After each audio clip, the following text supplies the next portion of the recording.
In a quiet little town in Belgium, the epic battle for honor and glory is about to unfold. Zemst is once again the heart of Europe's biggest curling league. With 29 teams from 8 mighty nations, the competition is heating up on the coldest surface known to man. The stage is set for a historical new chapter. Watch the epic unfolding of the new season. Will the reigning champion dominate the series? Or will N19 rise up and revive old glory?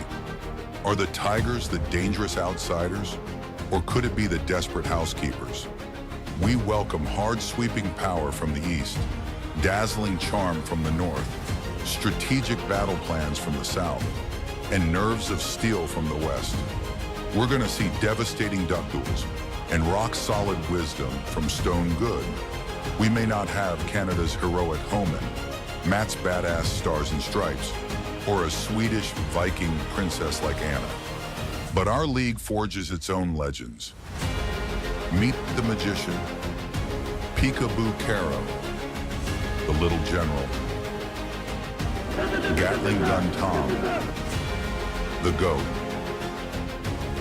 Mustache Man, and don't forget the Walter. We'll express our uncensored opinion, celebrate only the very best of shots, and seduce you with our sweet voices. Because that is what we do. We simply love curling, and we are devoted to bring this exciting, roaring game out into the world. What a play!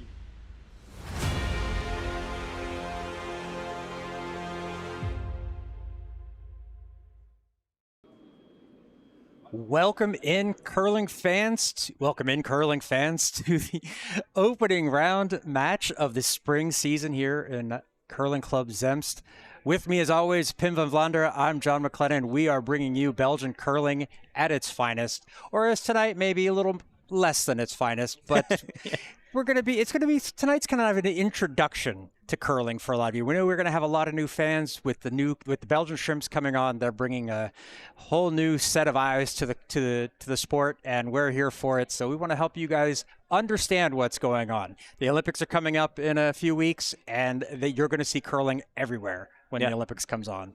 And you know what it's at its finest tonight, John? That's the fans. I was walking around here in the canteen. They brought a lot of fans. Some of them even cracked open a bottle of champagne, just nipping their champagne like fancy ladies. So that is a fine supporting at the fan stage here. I'm pretty impressed. Also, they brought in decorations. Everything is basically pink here in Zemst. Hey, pink, you know.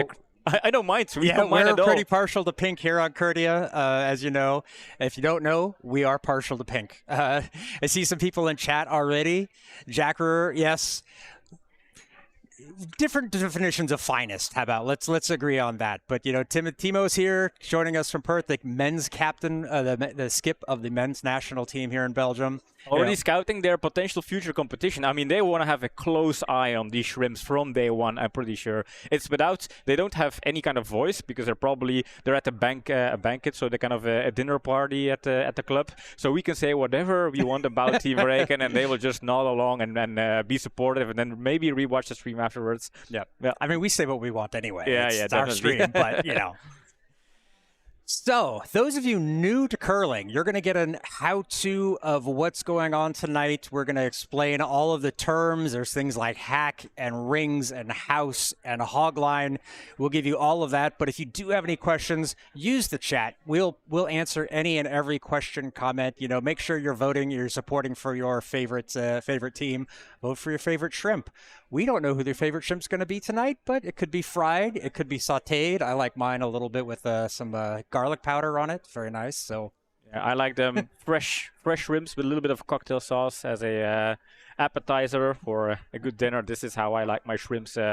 We'll see how they will do on the ice tonight. But yeah, for everybody out there, curling is new, but potentially Curdia TV is also new. We are streaming curling, mainly the Belgian Curling League, but also tournaments abroad. We've had Austrian Open in Austria, the Luxembourg tournaments. The Olympics, not this round. This is this Milan. time we were a little we weren't available for the Olympics, but yeah, had some stuff to do. But maybe in 4 years we have lots of time to grow up to that level. But since we are streaming, we have the chat always open. We interact with our viewers. We like to hear your brutal, honest opinions, and it's pretty nice to see already some people popping in and rooting for apparently a lot of shrimps. There are a lot of shrimps on ice, but way more out there. Shrimp fans here, and it is a bit of a unique situation tonight. Both teams have a full roster of 7 players each. Normally, before you even step on the ice for the warm-up, you choose who's going to play. You have your position set. They're kind of doing it a little different way. You know, they're going to have a little warm up and then they're going to determine who's playing where. So we don't have the lineups as of yet, but we will get that as soon as they've made their decision. Yeah, and we have Dirk the Mustache Man. I mean, maybe you saw it in the trailer. We have a lot of legendary players here in Belgium. Dirk is the Mustache Man, one of the oldest. He was kind of explaining, hey guys, do you know the rules of curling? They're like, no, not really. So he had to kind of give a crash course on the rules. Also, what kind of behavior do you put on the ice? There are kind of little rules on where to stand and what to do. Yeah. All of the conventions you need to follow.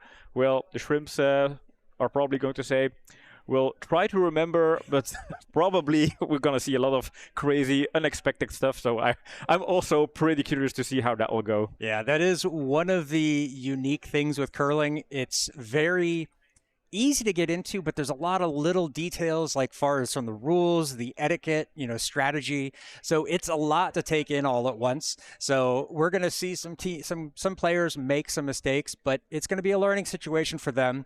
We're going to try to explain to you as best we can what their intention was with a certain shot, why they would throw things a certain way, what they should do. Yeah, I hope that I can figure out what their intention was. That will be a learning curve for us as well, I guess. Yeah, sometimes that's a little bit hard. Even when the top teams are playing, the higher level teams in this league, sometimes we get it wrong what they're trying to do. But we're trying to make this entertaining for you. We're trying to bring you some fun. We hope it's a good thing. I mean, obviously both of these teams, they're brand new. They've only been on the ice for a few weeks. They should have similar levels, but you will have people who have like maybe a higher natural athletic ability or just a aptitude for the sport. I mean, that's how I rolled into the sport, because of the kind of higher athletic ability, just sports body, natural talent. I mean, I think that's kind of the root story for every curling player. Well, after the millennium, of course. But yeah, for people new to the sports, but also new to what's happening here in Belgium, we have the Belgian Curling League. It's a nice title, but it's not just Belgian teams. We have a lot of foreign teams basically traveling to Belgium, even flying into Belgium to compete in this league. Tonight, even Team Haricada is on ice, a team from Spain. So they just fly in from Spain to compete with our teams. Yeah, just behind us here, we have a team from Friesland in the north of Netherlands. So they come down, they play for a weekend, play a few matches over the weekend. They'll go back home and then come back. So we have a lot of teams traveling. We have 35 teams across 5 levels in the Belgian league. 2 rounds per season. This is the second round of the season, the spring round. There is promotion and relegation after each round. So the top 2 teams from B will get promoted to A. The bottom 2 teams from A get relegated to B, and it works across all divisions. So League E, you're starting out at the bottom, but you've got a way to work your way up. Top 2, you go up to D. Top 2 and D, you go up to C. It's just that simple. Win your games and you move on. Yeah, well, if you have a quick peek on League E, basically the bottom league here in the Belgian Curling League, you can see Shrimps A and Shrimps 1 are in there, but there are some familiar teams. College Boys, team from Mechelen, also Team 2800, team from Mechelen, 2 local teams, and then Team Hispana, the senior team. So kind of the older Spanish guys are playing in this league as well. So the Shrimps will play against a Spanish team at some point in the spring round. We have Curl Rogers. That's a team that started with short curl, also a local team, but now kind of pacing up their game, moving up the ladder in the curling world by entering the Belgian Curling League. And Cubs 2. Cubs, this is the nickname for the Belgian juniors team. They signed up with a second team, so that explains the name. Yeah, Tim asking, saying we're up to 5 leagues already. Yeah, we jumped up from 32 to 35 teams this season, and instead of doing like the multi-pool per level, they thought it was a little bit more, we'd see a little bit more movement by having just one pool per level, and that way teams you get 2 going up, 2 going down, and It was a much discussed thing with the board, and they weren't really sure which way would be best. And this was just, I don't think you could please everyone, but this is the way they went with it. And it's a pretty standard practice across a lot of sports that have promotion or relegation to just one level per, or one pool per level, and go at it that way. So yeah, and there's already rumors that we might have had teams from Denmark and another from Hamburg joining. I'm sure they're still considering the fall round. Yeah, the a team from round, Scotland as well showed interest. So I think there are rumors that here in Belgium we might need to build a second curling ring with 4 or 5 sheets just to accommodate for all of the matches here at the Belgian Curling League and the tournaments. Sport is growing here in Belgium. It's a hype, and I think the Shrimps entering is just another proof explaining how much this sport is growing, and I love it. I'm a big fan. I see Tom asking, what are the other matches tonight? The other match is the Broomies against Old and Unwise. That's the team from Friesland, North Netherlands. So we'll keep an eye on that. They are over on sheet A. They're the ones kind of practicing just over Pim's shoulder there. Cameras are backwards for me, so we'll keep an eye on that one as well. But tonight we're going to be focusing a lot on the Shrimps. Hopefully we're going to see a good game. I think they are finishing up their LSDs. Yeah, they're slowly rounding up their LSDs. So, John, something we always do. Go ahead. Oh, well, that was a term that new fans might not be familiar with. LSD stands for Last Stone Draw. Take some pencil and take some notes. Yes. It is not drugs. It is Last Stone Draw. And so before each match, each team has one person throw an anti-clockwise turn and another one with a clockwise turn to the closest, try to get closest to the center of the house. They take the total distance. Whoever has the lowest distance gets to choose whether they have the hammer or what color stones. And the hammer is the last stone in an end. Another technical term. Yeah. We need to have like a little thing pop up, like technical term. Like the hammer is the last stone in the end. It's the most important because you don't start counting score until after that stone has been played, and you can do a lot of things with it. So it is generally considered important to have the hammer. Yeah, I think the team having the hammer, having the last stone, they are expected to win the end. So if you can win an end where you don't have the hammer, this is where you steal. It's like in tennis. When you break the serve of your opponent, kind of a similar situation. Try to break the serve of your opponent. If you have the serve, you kind of expect to win there. Yeah, but back to Kurdia, we don't just broadcast the games, we don't just comment them, tape them, make socials, but we also make some predictions. And you can see the numbers on top. Basically, this number is an indication of how much you know about curling players, just inside and all of these kind of details. I really have an in-depth analysis of every player, every team, and yeah, that just resulted into having a 5-2 prediction score lead over Mr. John here. Mr. John, for the new guys, hashtag John's wrong, because sometimes there is the truth and the right thing, and then sometimes there's what John thinks is happening. Yeah, I'm essentially poison to teams this season. This isn't even the full number. We also had the Austrian Open at the beginning. We kind of keep those scores separate, but it was pretty similar. I think I won 2 out of the 7 predictions there. So it's been ugly. Yeah, so as is tradition, we get to make a pick. The loser of the last match gets to choose make the first decision, and well, that's me, obviously. And honestly, this is a coin flip. I've seen Shrimps out training, but I couldn't tell you which team they were on. They all trained together, so it's not like you're seeing this and that and different strategies from different teams. So it's kind of a coin flip. Do I like the letter A or the number 1 more? I think is really how it's going to come down, and I think I am going to go with A. I think I'm going to take we're going to take Belgian Shrimps A for no other reason than I like the letter A more than the number 1. Yeah. Well, I think I'll have to counter-pick you on that, John. I mean, you are in the dark. Obviously, you have zero information. On the contrary, I kind of scouted these teams. I watched every training, kind of looked at their socials, and therefore I can, by far and with a lot of confidence. Just explain to you that Shrimps 1 is going to be the winner of this game, obviously. And the reason why they have a team that's called 1 and a team that's called A, they didn't want to go for 1 and 2 or A and B, because that kind of assumes there is a better team and a slightly less better team. So therefore, this sounds more equal. But yeah, one is one. There can only be one number 1, and that is Shrimps 1. So, oh, is it not showing up? There it is. So if you want to make your selection, scan the QR code or go to vote.curdia.tv. You can register there through your Google account, and then you can make your decision. Who do you think is going to win, the Shrimps 1 or Shrimps A? Voting locks at the completion of end number 4. So as soon as the scoreboard flips over, that's it. We're done, and then it's just a matter of wait and see. So get your votes in. Pop them in the chat too. Let us know who you're rooting for. We want to see lots of 1s and A's out there. That's going to be hard to say, 1s and A's instead of 1s and 2s or A's and B's. But it's going to be confusing for everybody. Starts with figuring out which team is what color, and I hope we took that note down. It also had little screenshots of the names, so I can maybe learn the names by heart. Although I already know the names. I did my analysis. I did my homework. See, I'm already trying to confuse John with trying to impress him with my my knowledge. But yeah, let's go. I think the match is already close to starting. I can see the Shrimps throwing their last LSD. So I think so, yeah. Let's head on out there.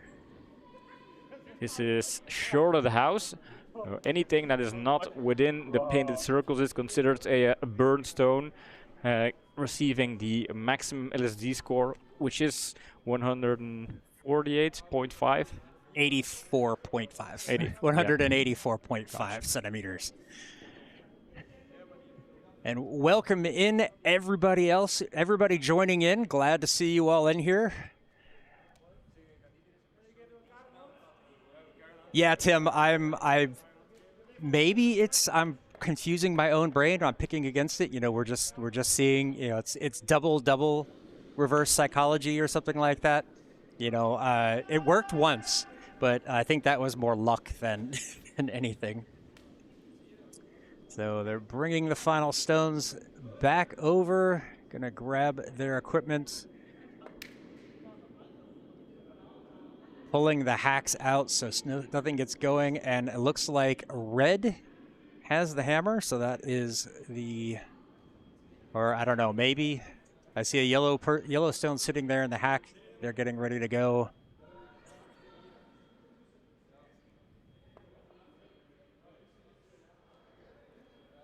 Set things up, so let's update our scoreboard. I'll get the scoreboard back on the screen. I am very now curious. I think some of the fans keep saying "Go Shrimps." Yeah, They're they're all with Shrimps. Shrimps. Come on, you gotta make a stand. You gotta pick one. But yellow is lining up, so let's get them out there. Let me see if I can't get the Skips microphones working or not. We go.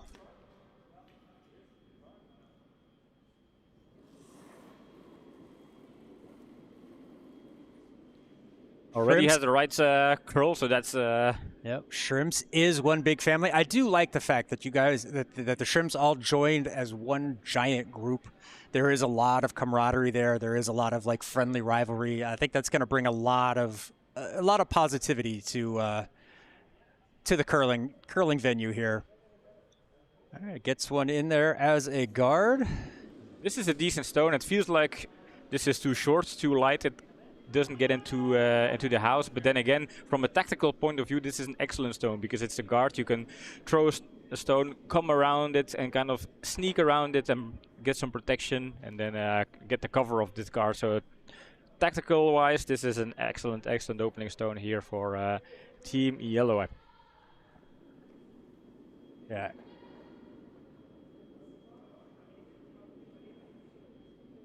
This one also coming, sweeper staying off of it. Now, generally they'll only want to sweep if they feel like it's going to be light. This one wanting to get across the hog line, which is that thick black line there. If the stone does not get across that line, it is taken out of play, but this one gets over nicely.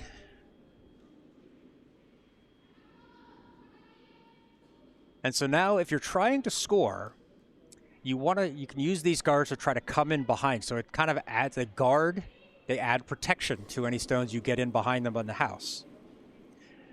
Now, as yellow does not have the hammer, they don't have the last stone, they want to put up guards in the center of the sheet to try to make it a little more difficult to get to that the button that's the center circle inside the rings. This one coming across nicely is going to curl right past the center line, but still stays in that center area. Pretty good start. So there is a line running straight down the middle of the sheet, which unfortunately due to the lighting you can't see on this, but it is there, trust me. The center line, any stone touching that center line is not allowed to be moved off of it until 5 stones have been played. However, that yellow did not make it, is not on the center line, so it can be moved around as necessary.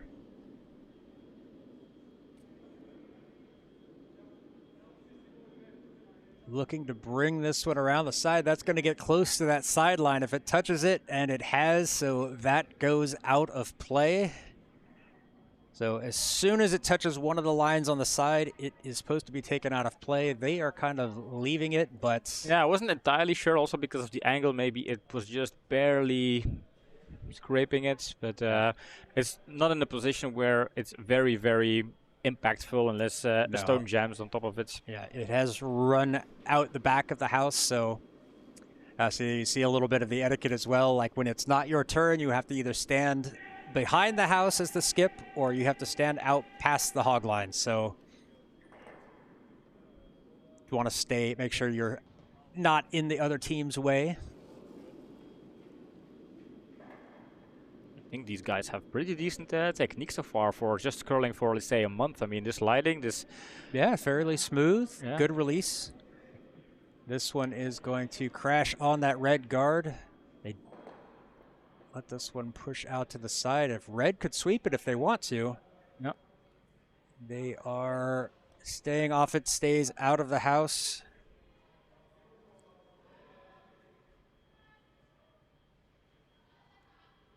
Decision time here. So where the skip is putting his broom down is saying that's where we want this stone to end up.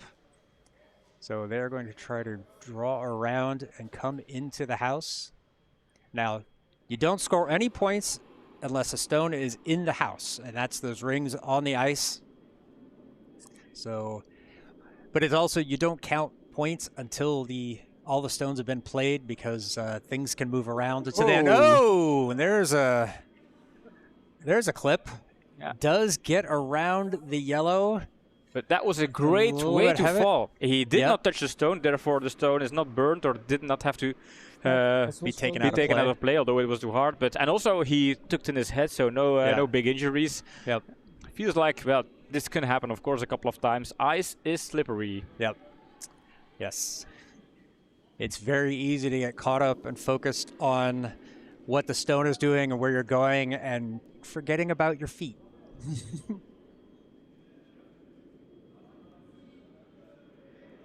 This one also going to hit on the yellow. It's going to kick off to the side, splits them over, but does not kick the yellow into the house, so still room. Wat als geweergewicht speelt. You have all of the custom jackets. Oh, we're finally starting to get some microphone. Hetzelfde als dat je op een andere speelt. There we go. They were discussing, are we allowed to take out our own stones? That is indeed the case. Yes.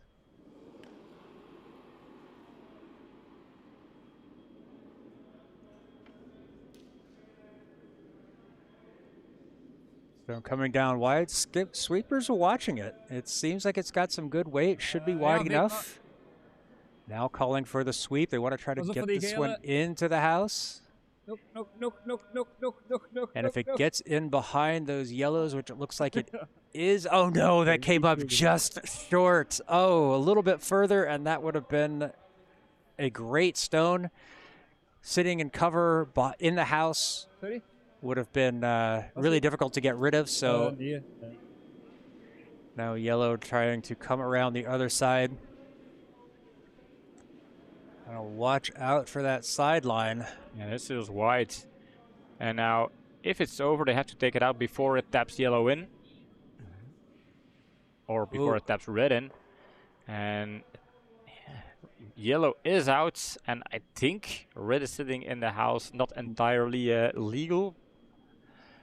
Well, that is the thing about curling, is the skips decide things. Like there are rules, but it's up to the skips to interpret them. And so if they want to let that play out and the other skip doesn't say, no, that shouldn't be, then it stays as it is.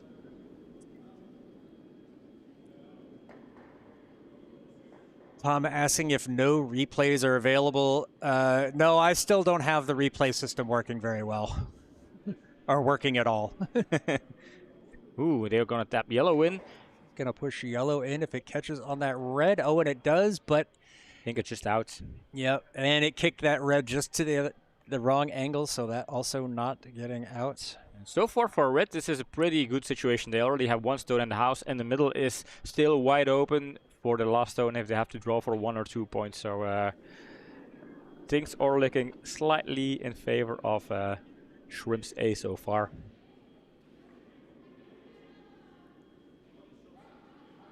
Sweepers feel like this one is on the light side. I do almost feel like Dirk should be out there kind of guiding them on the rules, but I don't think he wants to stand out there the whole time. It would be quite cold. Yeah. And I think Dirk is also like, hey, these teams, I cannot kind of interfere too much. It's their game, it's their strategy. Who am I to influence a game?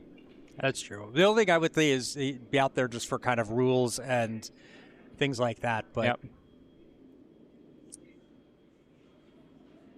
maybe in between ends he'll say something.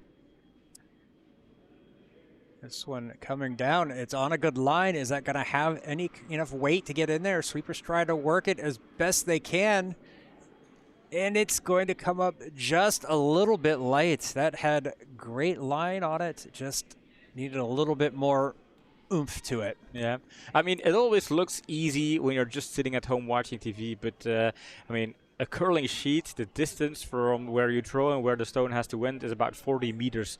That is a lot if you're not used to kind of educating and guessing what weight you have to throw on that stone. Yeah, and the difference between being too soft right in the house and too hard is not as much as you think it is. So it's it's definitely takes a lot of muscle memory, practice, and just repetition to learn, get that the feeling of like, okay, this is how fast it is. But also the ice conditions change constantly throughout the match.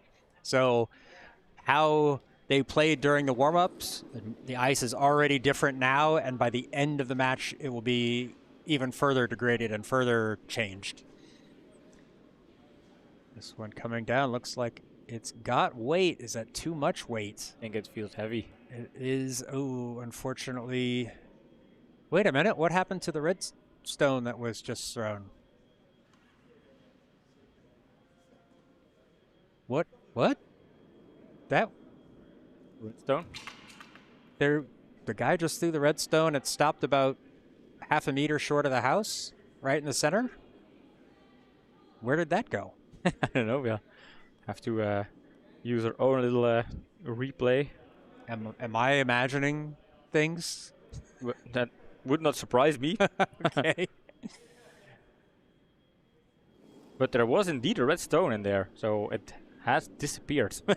There was a red stone in the center guard zone, but we were Maybe they burned it and we didn't notice it, and then they just took a second to take it off. This one is going to hit on their own red, pushes it through, but it's not going to catch anything, and goes out the side of the house. Now, as new as they are professional in terms of bringing their own social media team. They have a cameraman on ice making a documentary, probably This is going to be covered as how it all started when they eventually win the Olympics. They have a stated goal as a group that they want to qualify for the 2030 Olympics. It is a very steep mountain, but I wish them the best. I love their enthusiasm and their passion that they're bringing to it. This one coming in, is it going to get to the house? It does. It gets in just barely, but that is going to be not better than that red on the side. So Shrimps A have the last stone, Hammerstone here. Anything deeper in the house than that yellow, and they will score 2 points. The only thing they cannot do is accidentally tap in that front yellow slightly deeper, coming into that white circle and accidentally tapping yellow shots. But they are clever enough to know that's a part of the game, I guess. But a chance here, an opportunity here for Shrimps A to score 2. They're already sitting virtually 1. So Shrimps are taking the lead. Now discussing what is the best option to score that second point. How can they get a redstone in the house? And opting to go over on the left side.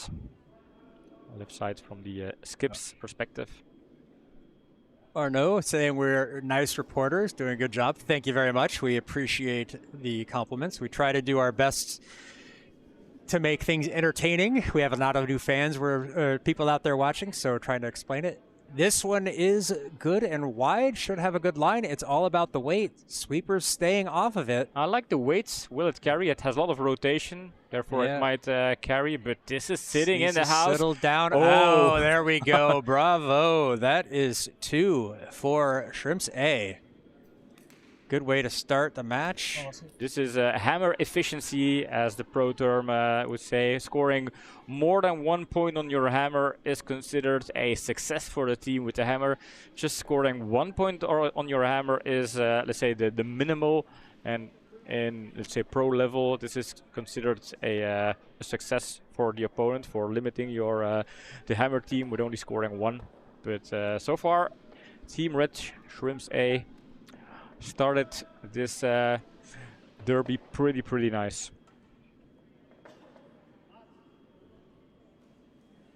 All right, so the team that scores in the previous end goes first in the next. So Red will be going first. Shrimps A will be throwing first stones as they scored 2 to start it off. Looking over on sheet A, and the Broomies are taking on Old and Unwise, and the Broomies have scored 1 in the first.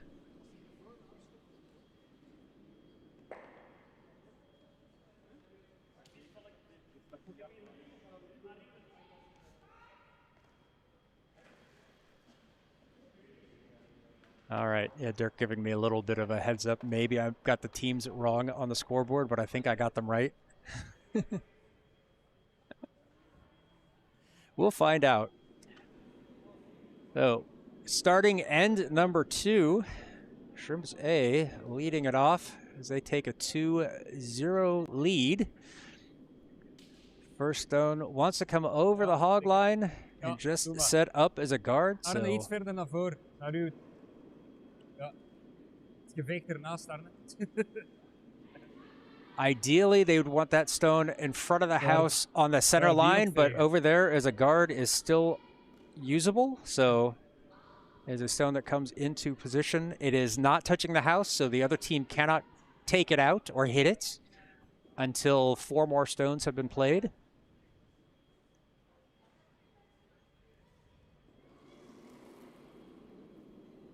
So for Shrimps 1, as they have the hammer, they will want to keep the center of the sheet open. They want to kind of put stones out to the side, keep things in the middle clean, so their last stone, they'll have an easy shot to the middle, or to the button, which is what we call the center of the circles. This one comes in nicely, settles right there.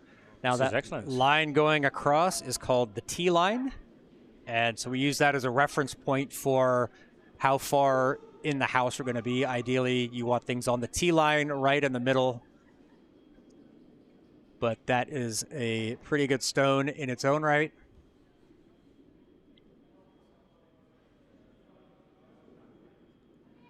So now red will be trying to bring this one closer to the middle of the sheet.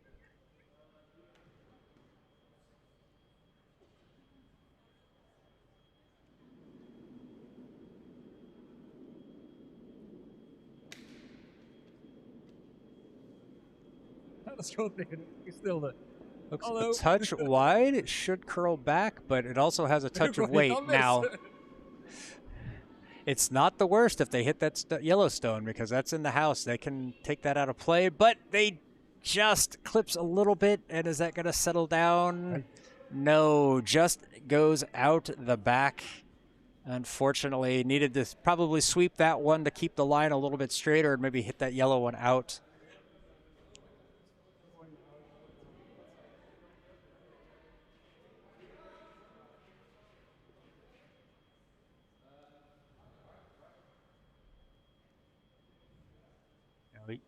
For yellow, they've got a pretty good situation here. They've got that one on the side of the house. They can bring this stone into the other. That does look like what he was kind of pointing at.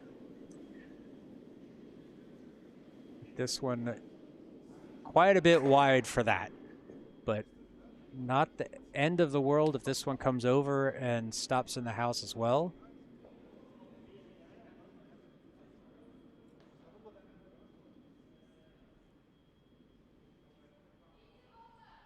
That is pretty good weight right there on the tee line again on the edge of the forefoot. I think there's just enough separation between those two yellows that a double takeout would be very difficult. So probably not going to see that. I think Shrimps A now need to figure out what they're going to do. I wonder if we're going to see a takeout at some point. This is also an interesting shot to make. I think in this situation they could opt for that. Yeah, feels like they. Yeah, hard to tell. Hard to tell. I think he was setting up for putting his broom down for a draw. So we call a draw these lighter weight shots where they tend to curl a bit more. The intention is for them to stop in the house. A hit or a takeout has definitely got more weight to it, and the intention is to push something out. This one's staying a little bit wide, going a little bit deep, but it does settle down in the back of the house.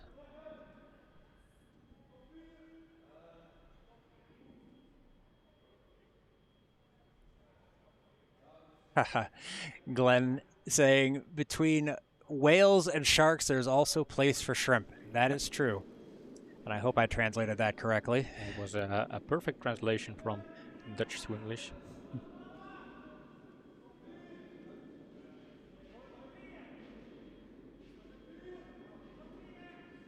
This one got enough weight to come into the house. Team's figuring out the line. Now they've got that red backing there, so they can tap on that.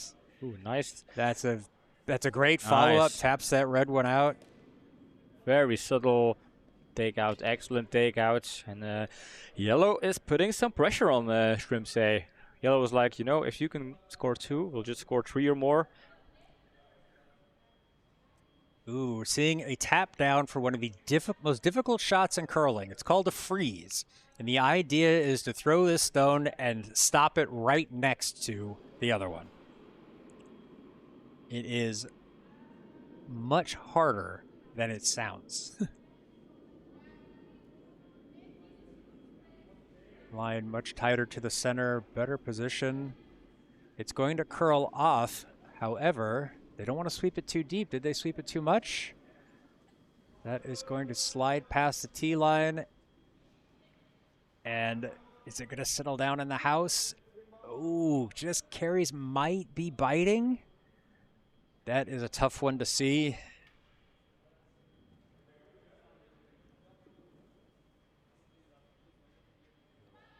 Choreographed position change there.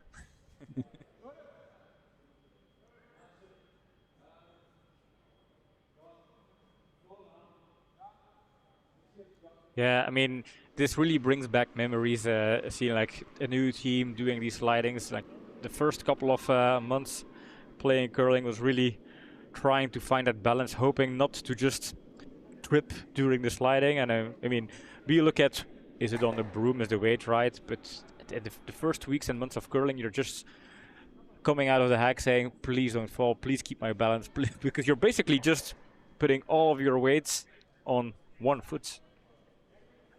This one, good guard, just a little bit to the left. They wanted that to be right out in front. They would have preferred that to be right about there, but still, so this could be an issue for them. Red could use this to come around behind to protect their own stone. Yeah, red manages to put something on the pin behind that yellow stone, then all of a sudden Shrimps 1 could be in a bit of trouble here. No, that is coming outside of the king size logo there on the ice, so I think that is not going to come over. A little bit heavy too, so that's going to chip off the yellow. Roll back in. Does catch on it and doesn't push it out, but now yellow only sitting with one, so that is a pretty good damage control stone there.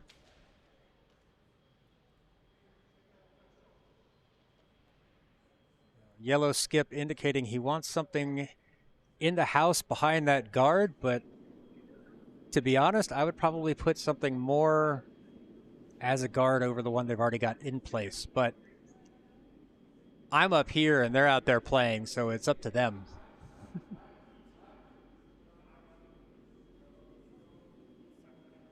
This one's curling over. Are they going to be able to sweep this to get around the guard? No, that's just going to chip. But actually, that ends up in a decent spot. That's a little bit of a half guard over that one in the back, and that's going to make it a little bit more difficult if Red wants to play a takeout here. Yeah, and also if Red wants to kind of come into the center, it's kind of blocked in front, so it's not easy for Red to find a good draw behind one of the stones there.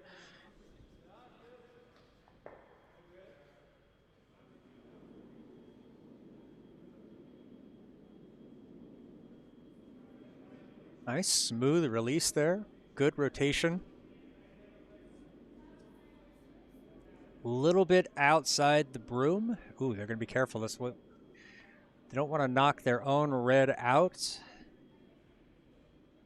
And it doesn't look like it has too much weight on it. Does kick it out past that yellow, but I think it's still sitting second shot, so they just replaced one red with another.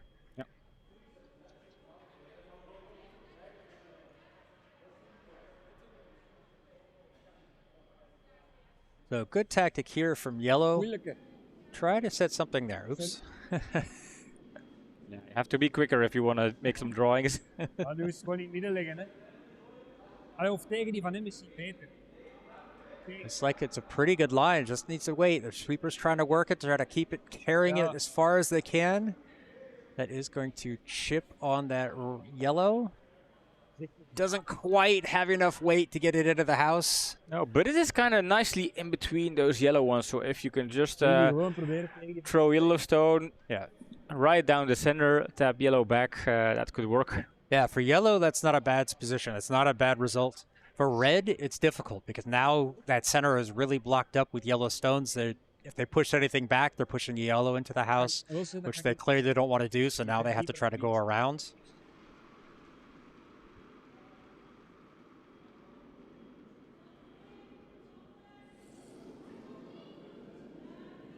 So it's a bit outside in terms of sliding on the line.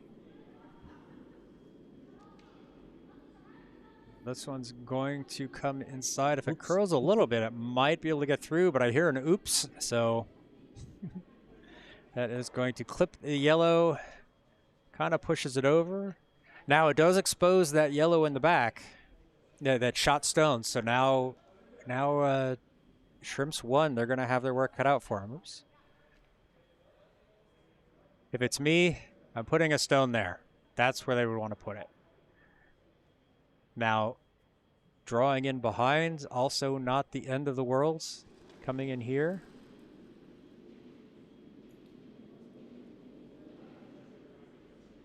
They've got options. It already crossing the center line. So Also very fast. That is going to chip the red, kicks into the house, and, well, kind of kicks that other one out, but that one wasn't counting anyway, so no harm done. I still see a pretty nice hit and roll for Team Red here. Yep. I will get the overhead on. So if I'm red, I'm coming in through here, and you want to hit this yellow one away and then have your shooter kind of roll over like that. That is what we call a hit and roll. That would be ideal. That is kind of an advanced shot, though. So and a draw still works as well. I mean, yeah, they have the draw. They can come in around. That yellow one actually could act as backing for them. So if they're a little bit heavy on it, they can tap it back. Even if you nose hit yellow, you're still sitting a shot and second shot. So yes, I forgot the slider there. Slider is the classic. most important thing. Yes, that is a piece of Teflon that they stand on. It makes the ice super slippery, and that is how you get the slide out of the hack.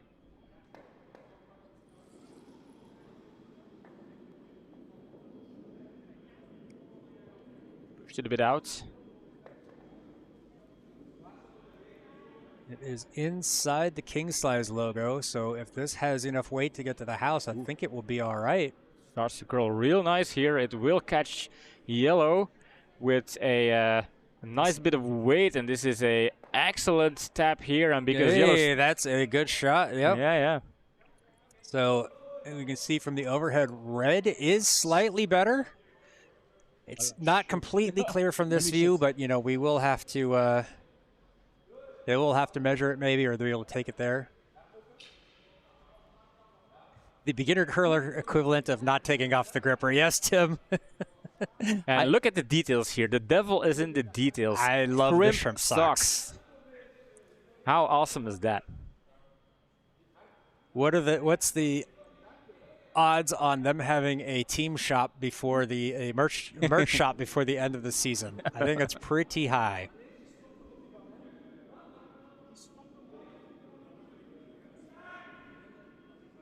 Okay, shrimps with the hammer. Last stone of the end. Not really a whole lot they can do. They need to just try to get this one better positioned than that red stone. Maybe they've got enough room if they tap it and roll in that they can score two, but this is looking...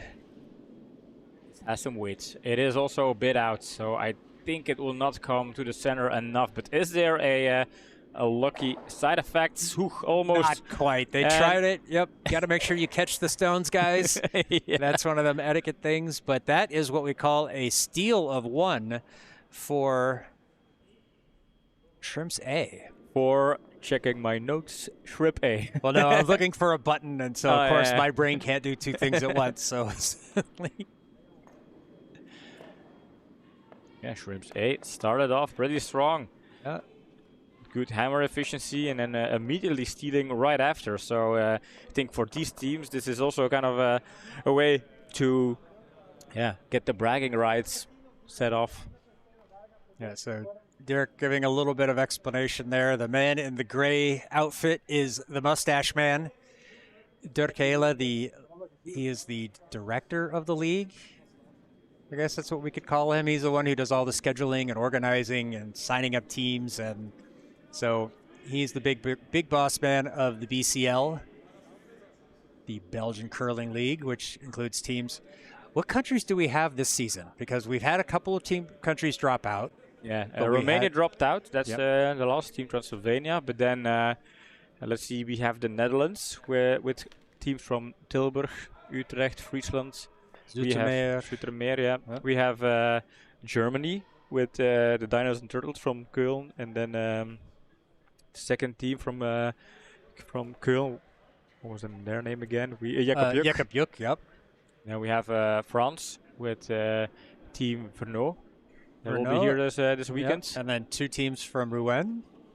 Yeah. Let's see. Luxembourg has 3 teams in the league.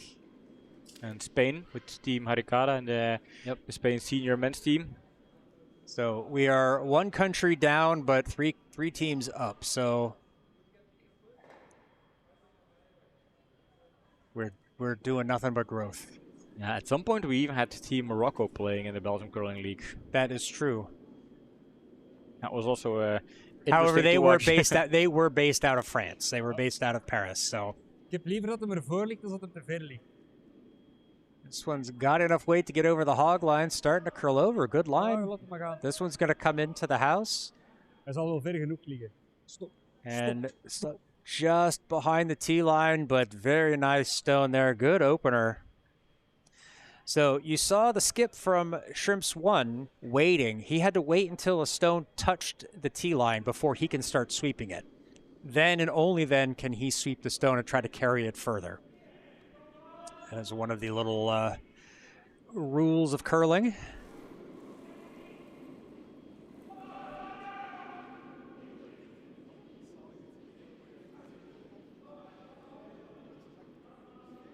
This one also has weight to it, but that is going to be wide, so is not going to take out the red, unfortunately.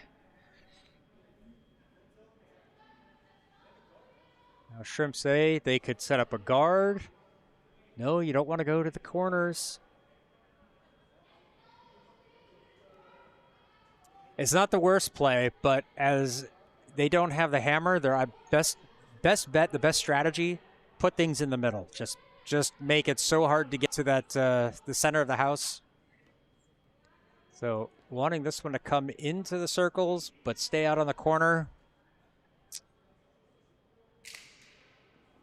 It's a bold strategy, Cotton. Let's see how it plays out.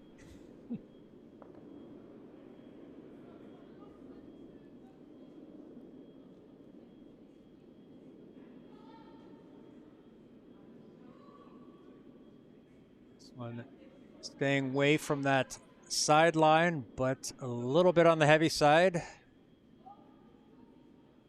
Will that sit in the back? It does. It settles down nicely over there. So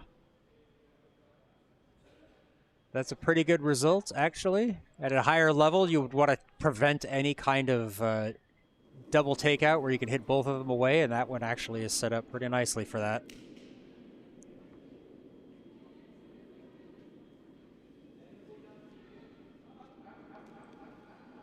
This one's starting to curl over. Sweeper's trying to hold this one straight. I think they want to get this one onto the red. Unfortunately, just curls a little bit too much. And that one is going to be swept out of the back of the house, but not completely over that back line. So it is still in play. So they have to leave that one there. So if a stone hits it, it could block, kind of jam in place, jam in play.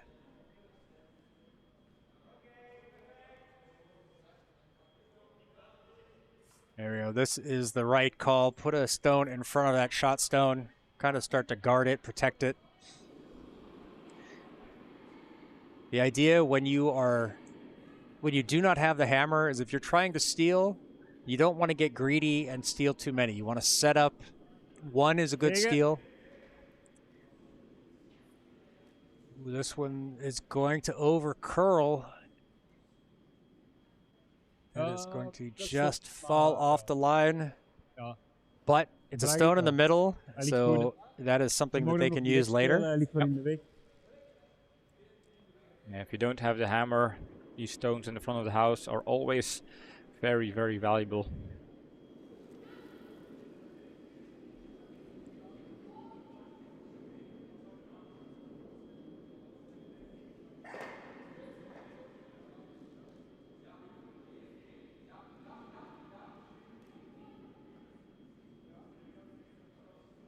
Weight is fine. Trying to get this to curl over. You can influence the curl a little bit, but it's a very advanced technique and it's very difficult to do. But that settles down nicely. It's going to give them something to play with. Make that scoring area smaller for Shrimps A.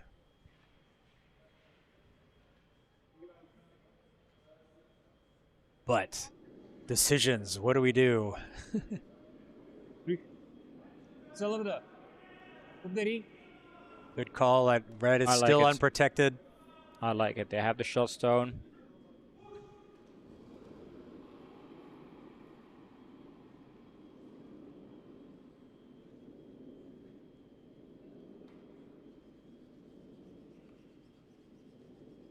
This is a bit wide. Might jam on the yellow stone sitting in the back there. Yeah, looks like it. So that will kind of keep it in the house. Allee, ja, Takes niet the dat yellow dat one maakt. away.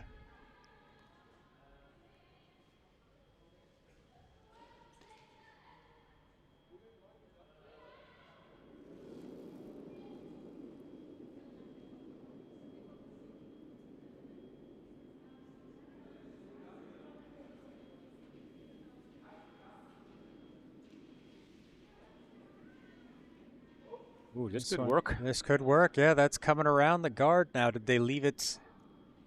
Keep it, boys. No, you got to keep sweeping and make sure it gets there. Bring in the overhead, and that came up just light of the house. That's why you got to keep sweeping it. But could be useful for them. But no, they have the hammer. They don't want that. They wanted to get that one into the house. The more guards in the middle, the more difficult it is going to be to score. It sounds counterintuitive. Actually, in this case, no, it doesn't. You would think it would be helpful for them, but it also helps red. They can come in behind it, so Yeah. then it becomes you have two guards. It takes 2 stones to get rid of it.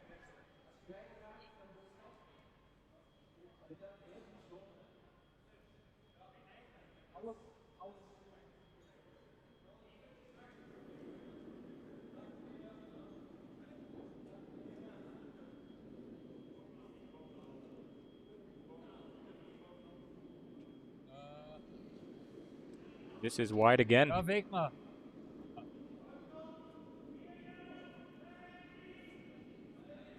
Als hem in de weg ligt, is het ook goed. Wait would have been good, but yeah, unfortunately the release was a bit wide, so that one is going to stay out of the way. Oh, I think we see a call for... No, Layer's setting up. He's calling for a draw. Why did he get in on that red?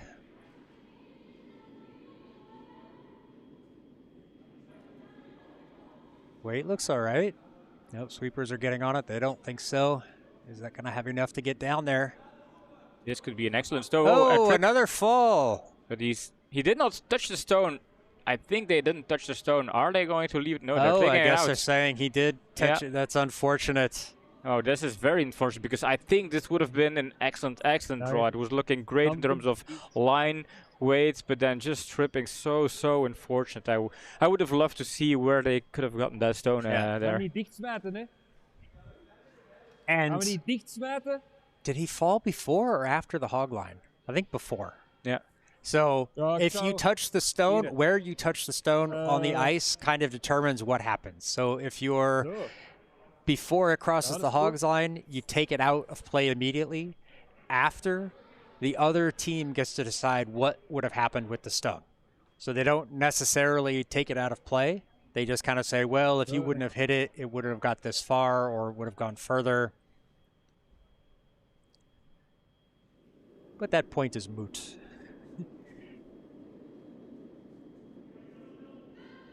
As Joey would say, it's moo. It's moo, yeah. It's like a cow's opinion. It doesn't matter. This one, Tap on good the way, guards, it's going to be tight. Yeah, that's going to maakt niet curl uit, and maakt hit niet that. Gewoon tegenhouden als ze het But honestly, that tapped it over and gives them a guard over their shot red. Yeah, So this is the kind of the spot where they were looking to close things up. So for red, nice situation. There is still a gap in between yellow and red. Are the yellow boys, are they bold enough to try and come in between? It's there with the right weights. he's looking at it. I think he's looking at it. I think if you like accidentally tap on one of the guards, it's not the worst because opening things up also helps you. Oh, he's looking at a tap through. That's not also a bad decision. Yeah, although red is sitting pretty strong, and if they want to have that yellow stone being second shot right now, we'll have to see how this plays out. But we could see an interesting stone here. Yeah, for the new fans out there, throwing these harder weights, the hit shots, they tend to be a little bit more tricky because of you have to push out harder from the hack. So if your balance isn't perfect, it's very easy for the stone to get offline. So a lot of newer players tend to not throw hits early on. And as this is these guys' first competitive match, it's not a surprise going for the draw here. Although this one, not enough weight. That is going to come up light. Good line, but just not hard enough.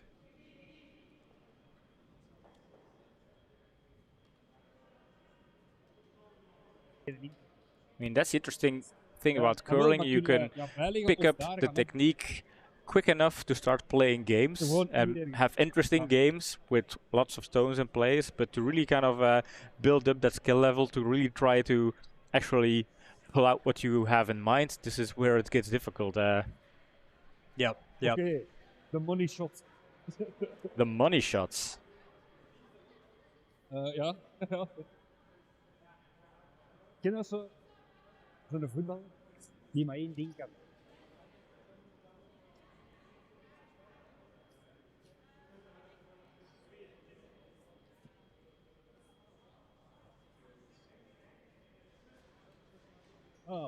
So they're going to try to bring this into the house. Yep. Building up the pressure.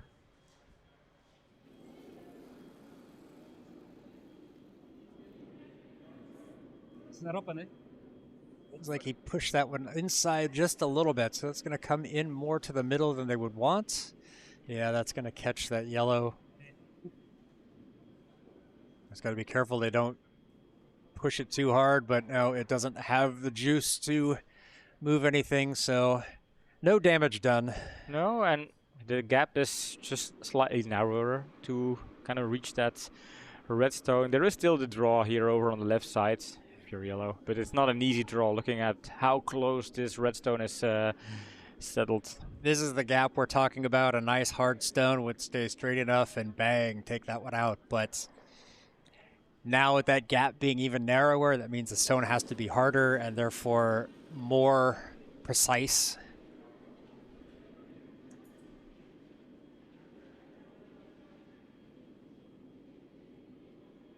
Plenty of room around the guards, but will that have enough? I think it's too heavy. That one's not going to have enough time to curl. It's heavy and wide.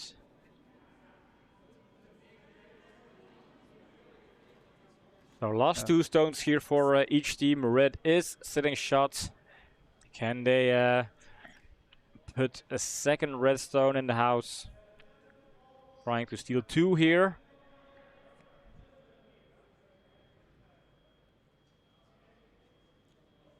And I talked to Dirk. I said, what's your prediction? He has no clue who's going to win the game. So I said, well, second question, just a prediction on the scoreboard then. And he said, well, I'm going for 3-3. It's a reasonable number, although maybe a little bit low. I think it's on the low side. You know, these teams have shown they can get stones into the house, which a lot of teams struggle with. Yeah. It's generally finding that right amount of weight. This one on the wide side. It's another stone in the house, but that yellow over on the side is still out counting them. So didn't quite do what they needed that one to do. Hammerstone here. What do the Shrimps one do? Looks like they are playing an angle hit. Not an easy one, no. Nope. So idea being that they come down here, hit this yellow, and tap that one out of the way. That is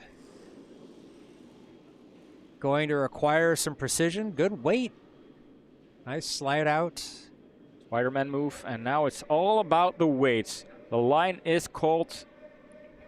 Can they pull it off? Oh, but they got him. Oh, it catches that red. The sweeper's unable to hold it. That was close, and that was a very, very decent attempt. I mean, it should give them confidence that throwing these hard stones could work if they have a little bit of faith in them. Yep, but that is... Oh, I put the score in the wrong one. Hang on. Let me fix the scoreboard here.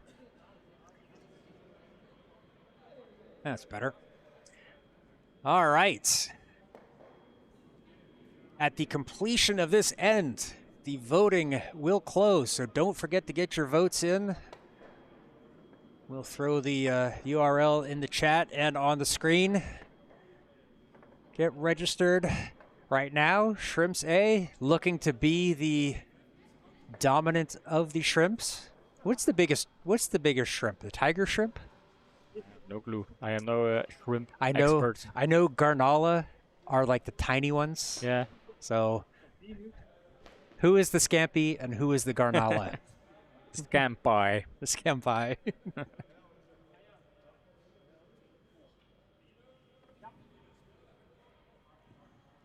I think in English we would say prawn is the biggest. Yeah. But yeah. And then we have the Garnala, they're called bay shrimp in English. So a little tiny gray, put a lot of cocktail sauce on them and eat them with a tomato. Oh, yeah. Starting to get hungry. I know.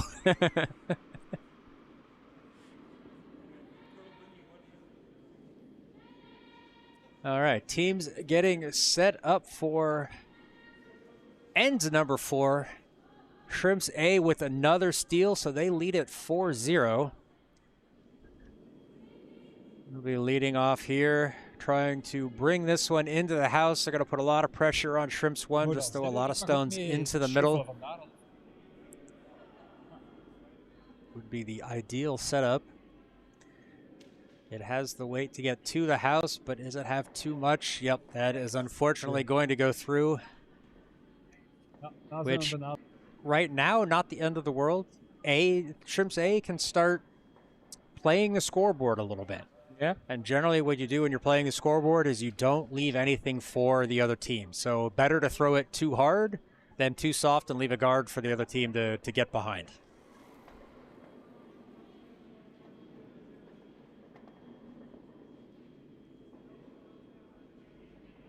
Sweepers not putting the brooms down, so it must feel like the weight is good.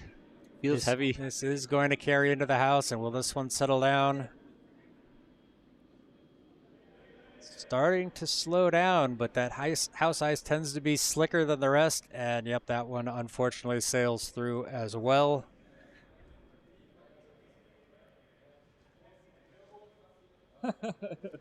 Going for the Zen move. Just, I mean, it's important to have like a little routine, get in that focus zone, become one with the stone, just sense the stone. Feel the good energy, harness the good energy, balk the bad.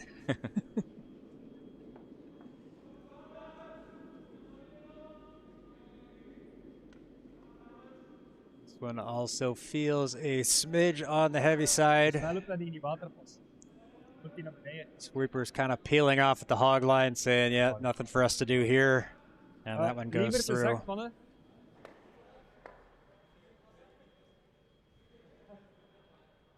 To be honest, he's saying better too soft, but for red, it actually isn't a problem.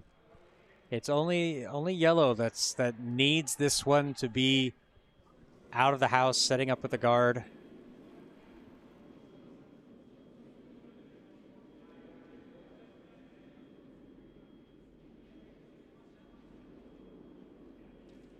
One feels a bit better. Sweeper staying off of it. I think this will settle in the house. Just in the front of the house. Trying to carry that one all the way to the edge. And Is it in? I'm not sure. I don't think it's in. I don't think it's in, no. To be honest, that's a good guard. Yeah. They can use that. And Shrimps A cannot take it out, so their best bet is to try to come in behind it. Opting not to.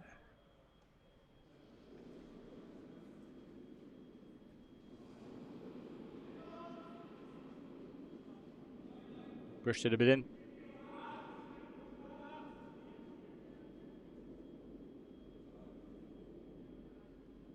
This is on the heavy side. Line is okay, but yeah, that is going to be into the house. Now, will it go through? I feel like yes it is. Hashtag John's wrong. That actually stayed in the back. So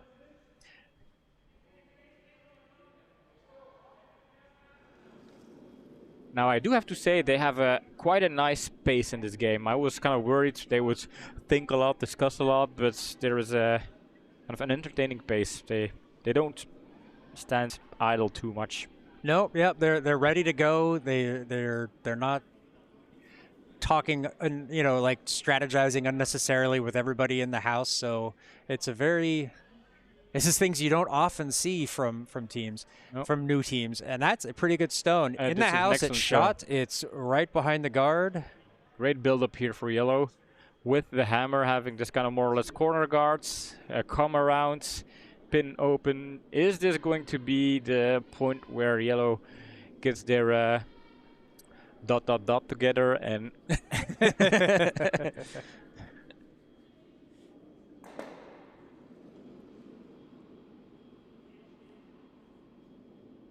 I was joking with the Shrimps A skip as I was putting his microphone on him that there was a €25 fine, or he said the F word while I was putting it on. I said there's a €25 swear jar per F bomb on stream. He's like, what? I'm like, no. We joke, but we prefer if they don't drop them, but that sets up a guard for the yellow. So now yellow has something else to come in behind to really protect it. I think if they can just do a good draw, good come around the two guarding stones there, take it shot and second shots. Yeah, yellow stone right there would be absolutely perfect.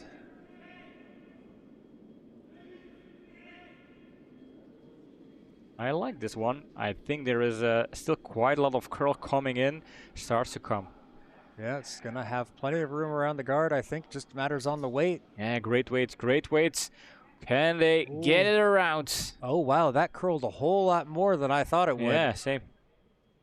I'm not the worst having this extra guard. It still leaves some kind of protection to get a stone around them. But I guess red is going for that plan as well. And this is a bit of a race to the pin situation here.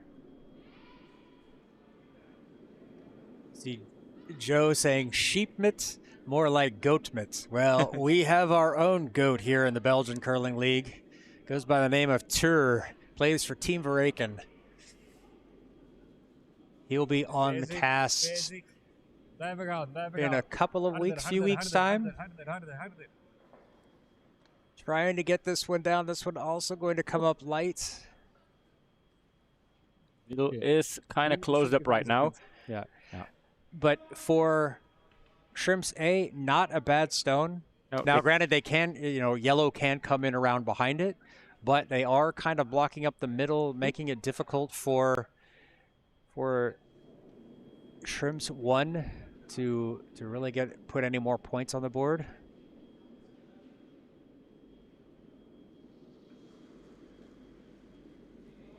Ooh, this might tap in reds.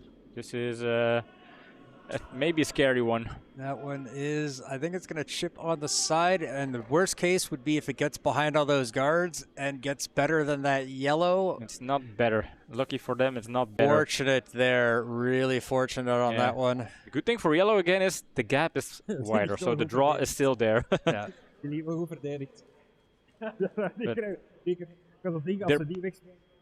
Pretty confident with the protection. I mean, the yellow shot stone has enough protection at this point. We can we can be sure of that. It's well safe. Looking at coming in between. It's tricky with the amount of curl. But I like this idea. I like it. I think it could work. Because even if it's short, they've blocked up the hole. It's going to make it much more difficult for yellow to score anymore. For red to score anymore. No, for yellow. Oh, for yellow, yeah. Ah ja, dan gaat hem in de cirkel, hè. Ja, maar dan komt hij niet uit. Most important thing is getting the right weight. Jij zou hem zo. Zo, hè.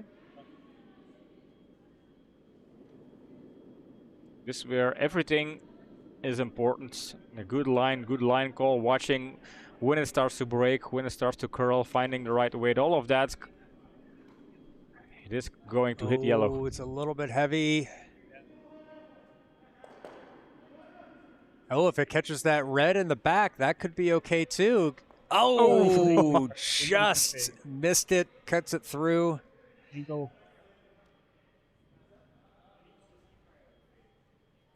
We have Jeff joining from Vegas. Glad you could join us, Jeff. Yeah, I read in, Ruben sent me the PowerPoint, said you weren't going to be able to make the match this weekend, but you'd be watching from Vegas. Glad you were able to join us. Hope you're having a good time in Vegas, not losing too much money if you're there to gamble.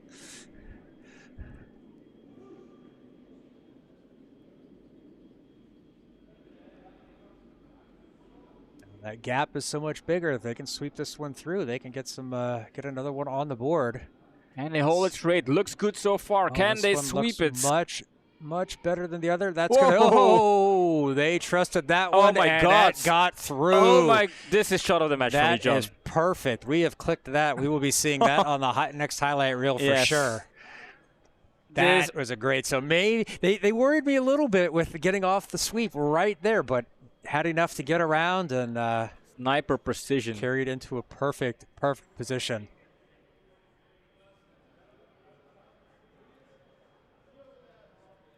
Well-deserved high fives there. And this could give them that kind of boost, morality boost, to start punching back. That is certainly an A-level stone. Fans are banging on the glass, shaking the cameras. It's pandemonium in here. Yeah.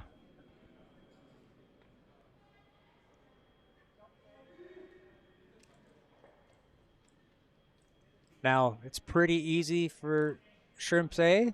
Just throw the same stone. Easy peasy, right? Yeah.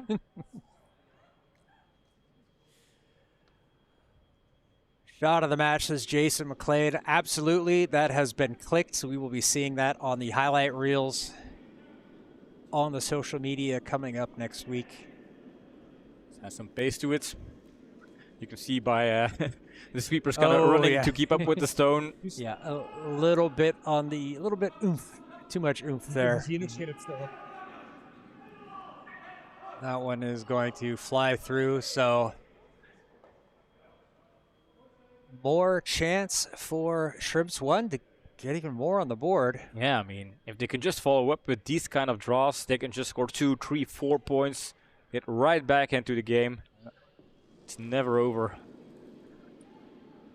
We are closing down to the halfway point, assuming we will have 8 ends. I think we will have 8 ends. I don't see one of the teams shaking hands.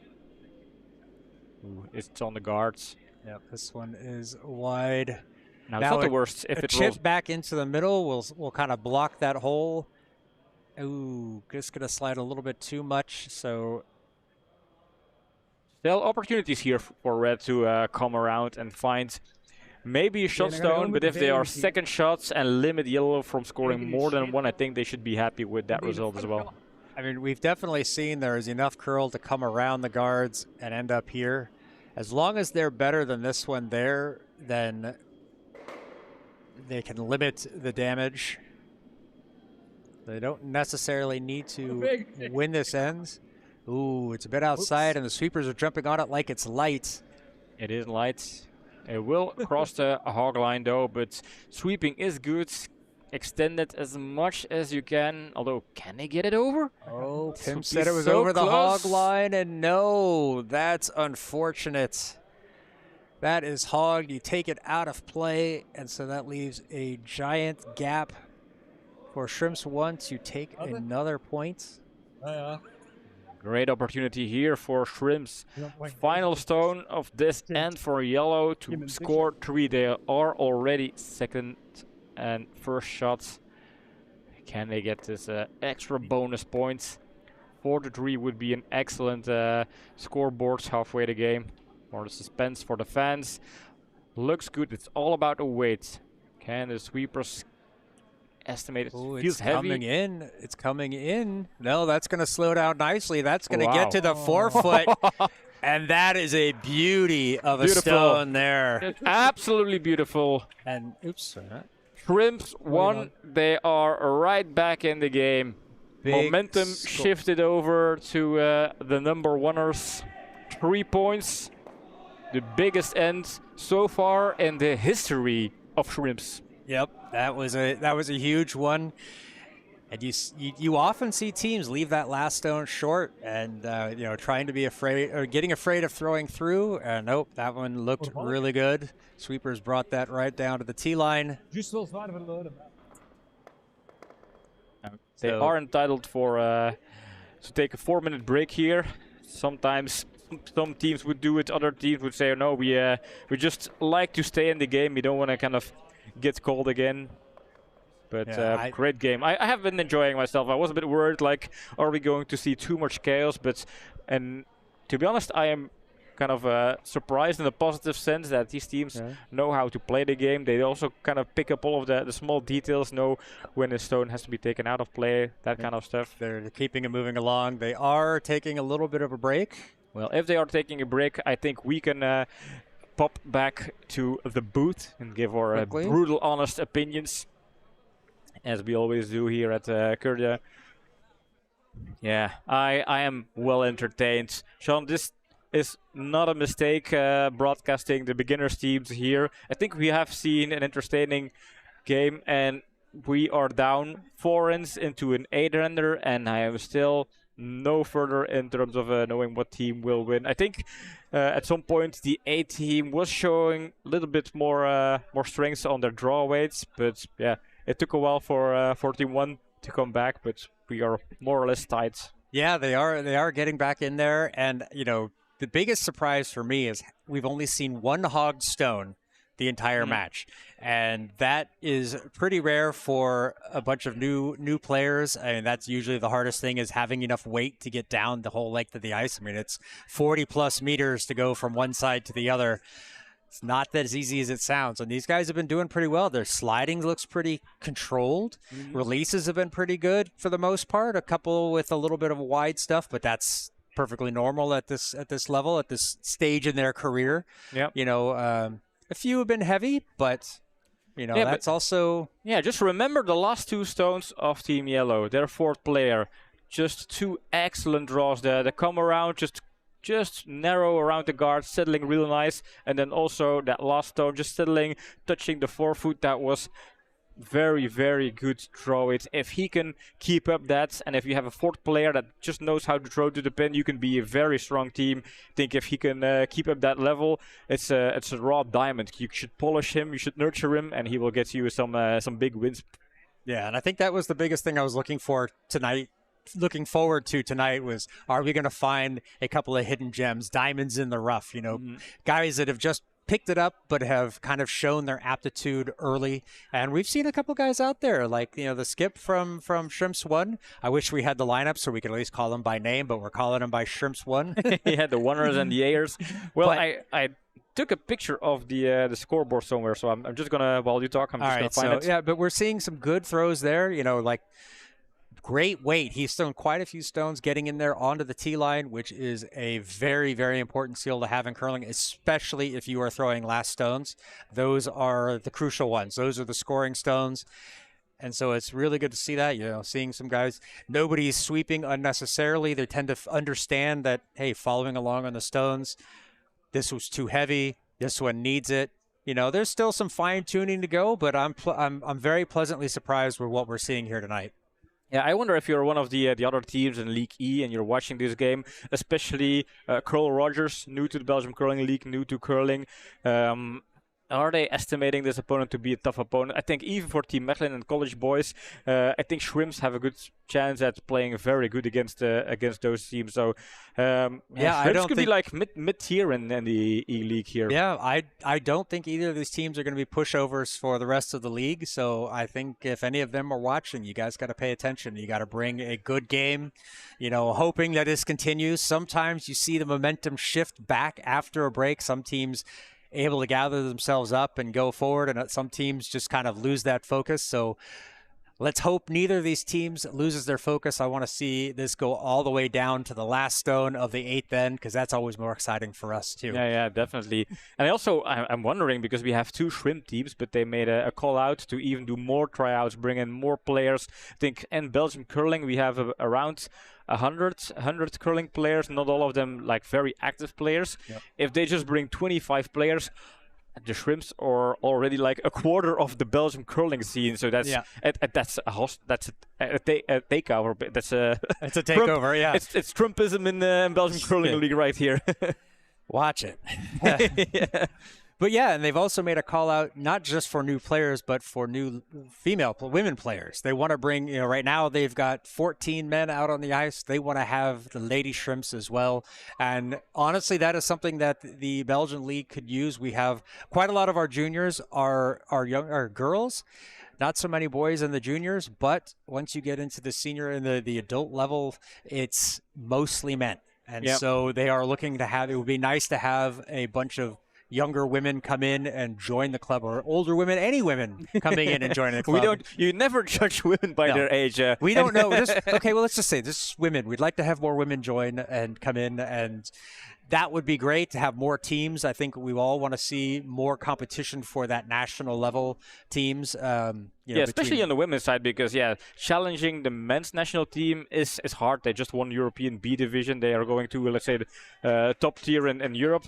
But on women's sides, I think if you're this kind of mid-range age, your 20th, 30th, I think you make a chance that coming into curling, play a couple of years and challenge the national team. That's a very, very kind of feasible opportunity. I'm going to give a quick instruction. Nick is asking a question. What kind of brooms are the shrimps using? I've never seen brooms that look like these. Well, these are specialized curling brooms. So way in the past, they used to just use those little brooms made out of straw that you would swipe on the ground like you're cleaning your grandmother's floor. But over the years, they've developed into these they have the special fabric in here that's made for, it's water repellent, but it's also made for really like warming up the ice. They have pivotal heads, so it helps keep the broom flatter on the ice. And generally, they're made out of a very light material. This one is fiberglass, but we have carbon fiber brooms. They have mixes. The old brooms from even 20 years ago, sometimes they were super heavy. These are extremely light. So so these aren't the types of brooms you'd use around the house, but on the ice, they're perfect for it. Yep. So I think they have headed back out. They are ready to start end number 5. So let's join the ice as I try to figure out where I took this broom from. There we go. So Shrimps A will have the hammer here in end number 5. They lead Shrimps 1 4-3, but that was a fantastic end from Shrimps 1 to get back into the game. Sorry, Nick. Those are club brooms that I'm actually not even sure where they're from. Who makes those? But yeah, those are just like standard club brooms to survive. They're built to be tough and durable more than they are fashionable or highly technical. Yeah, I think their main purpose is so people doing initiations have something in their hands without damaging the ice. Because I think the cushions on those brooms, they don't really do a lot, but yeah, they don't do as much as the ones I've showed with the yellow, the yellow thing. I think they could be Balance Plus, but they're actually kind of some older club brooms.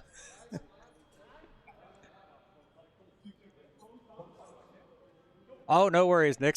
Always here. We like the questions. I love doing it.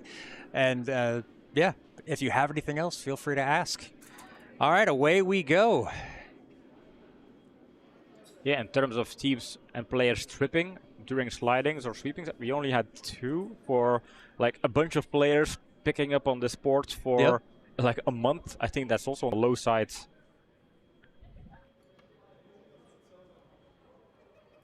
This one right there on the button. That's about that. How do you start it up? You come back and you throw one right on the button. Yeah. If you're yellow, you're just immediately sending a message to reds. Hey guys, we figured it out. Come and get it. Yeah. We broke the system. I think he broke the skip. He's not sure what to call. Yeah, indeed. It's like, what now? What is the strategy for playing against a perfect team here? Maybe some takeouts. We haven't seen a lot of takeouts so far. This feels like it's got some weight to it. It's good work. Starts to curl. This is going. They do need to hold it. Oh, that's going to be good. I think that's going to be real good. Going to catch just on the edge. Oh, but it just kind of slowed down a bit. Does it have enough weight to get it out of there? But no, it is shot though. But it does move to shot. Good follow-up. This is what I want to see. We want to get these teams going at it in the house, figuring out weights and lines. Now, could we see a stained good end where we have 15 or 16 stones in play to score 1? That would be fun. So for those of you unfamiliar, Staingood is one of our longtime teams here in the Belgian League. They are an A-division team, and they tend to play a very conservative style game where they draw a lot, they keep things clogged up, and it's not unusual to see an end where there are... Oh no. Ooh, that one unfortunately carries it out. I mean, swaps one for the other. Doesn't really change a whole lot. Technically, they are 1 stone closer to the pin. This is true. Oh. Slight improvement, but not what they intended, obviously. No. But for Staingood, it's not unusual to see 14, 15 stones in play. A lot of stuff out in front of the house, and maybe like 1 or 2 stones in the house, and with only one of those counting. They can be maddeningly frustrating to play against. Ribs A opting to guard their shot stone. This one on the heavy side. Yeah, they must be careful not to have like a deja vu. Taking out their own redstone could be a takeout. It's going to chip over. Well, this works for reds. Actually, that's not quite what they wanted, but that works out because now that yellow is kind of backing it up. It's going to be, there is a gap there, so there could kind of pick it out, but it's going to be very difficult to get rid of that red without also moving that yellow. So, not what they were hoping for, but a good result nonetheless.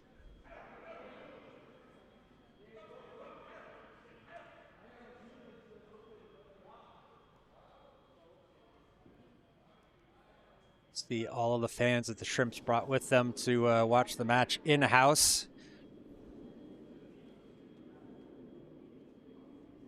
Very nice, Nice posing, Marvel pose there, superhero pose.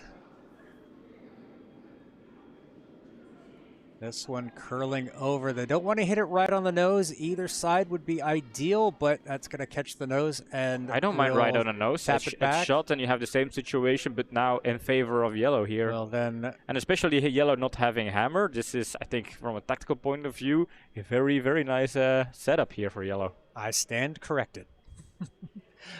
I wasn't sure that it would get the shooter would stay shot, but hashtag John's wrong. Very popular hashtag on this channel, is used quite a lot. At this point, I should just put a little button on my keyboard that just kind of pops it up on the screen whenever it happens, or put it in the chat.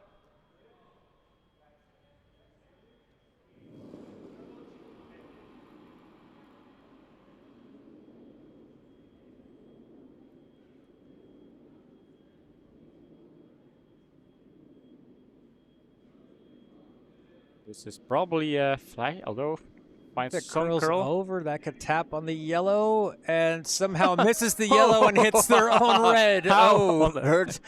If you would try that, I mean, if Team Verreken would try that, they would probably miss more than Yeah, I don't think you're hitting that on purpose more than once in 1,000 shots. But it's not a total disaster for red because it just kind of moves it out of the way of that yellow from behind it, so it takes away the backing from yellow. Didn't take their red out completely, so not a disaster there. It actually kind of will work out in their favor.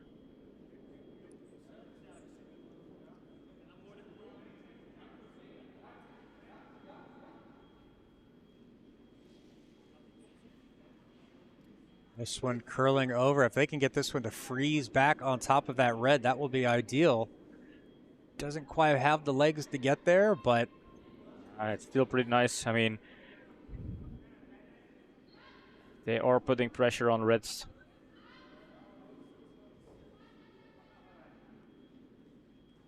This is becoming a game.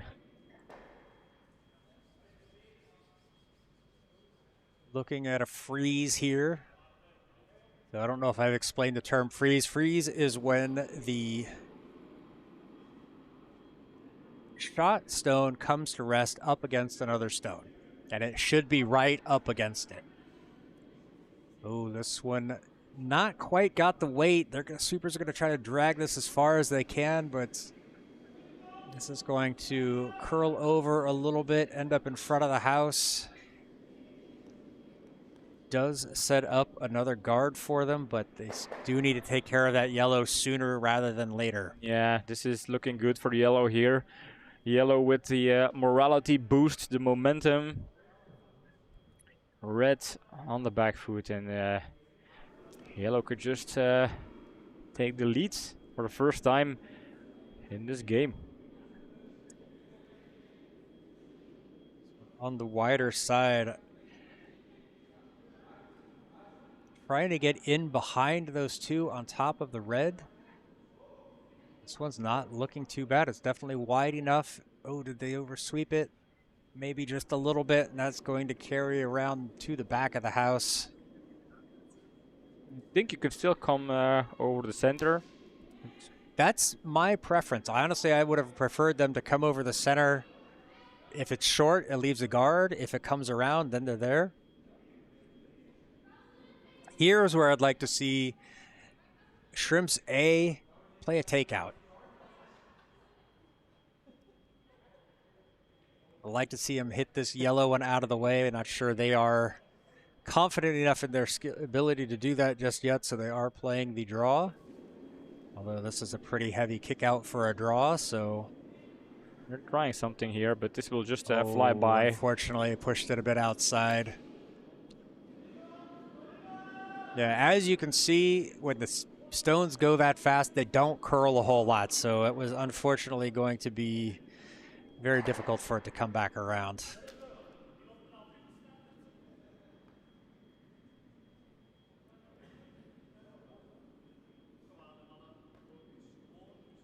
Try this draw again from the outside.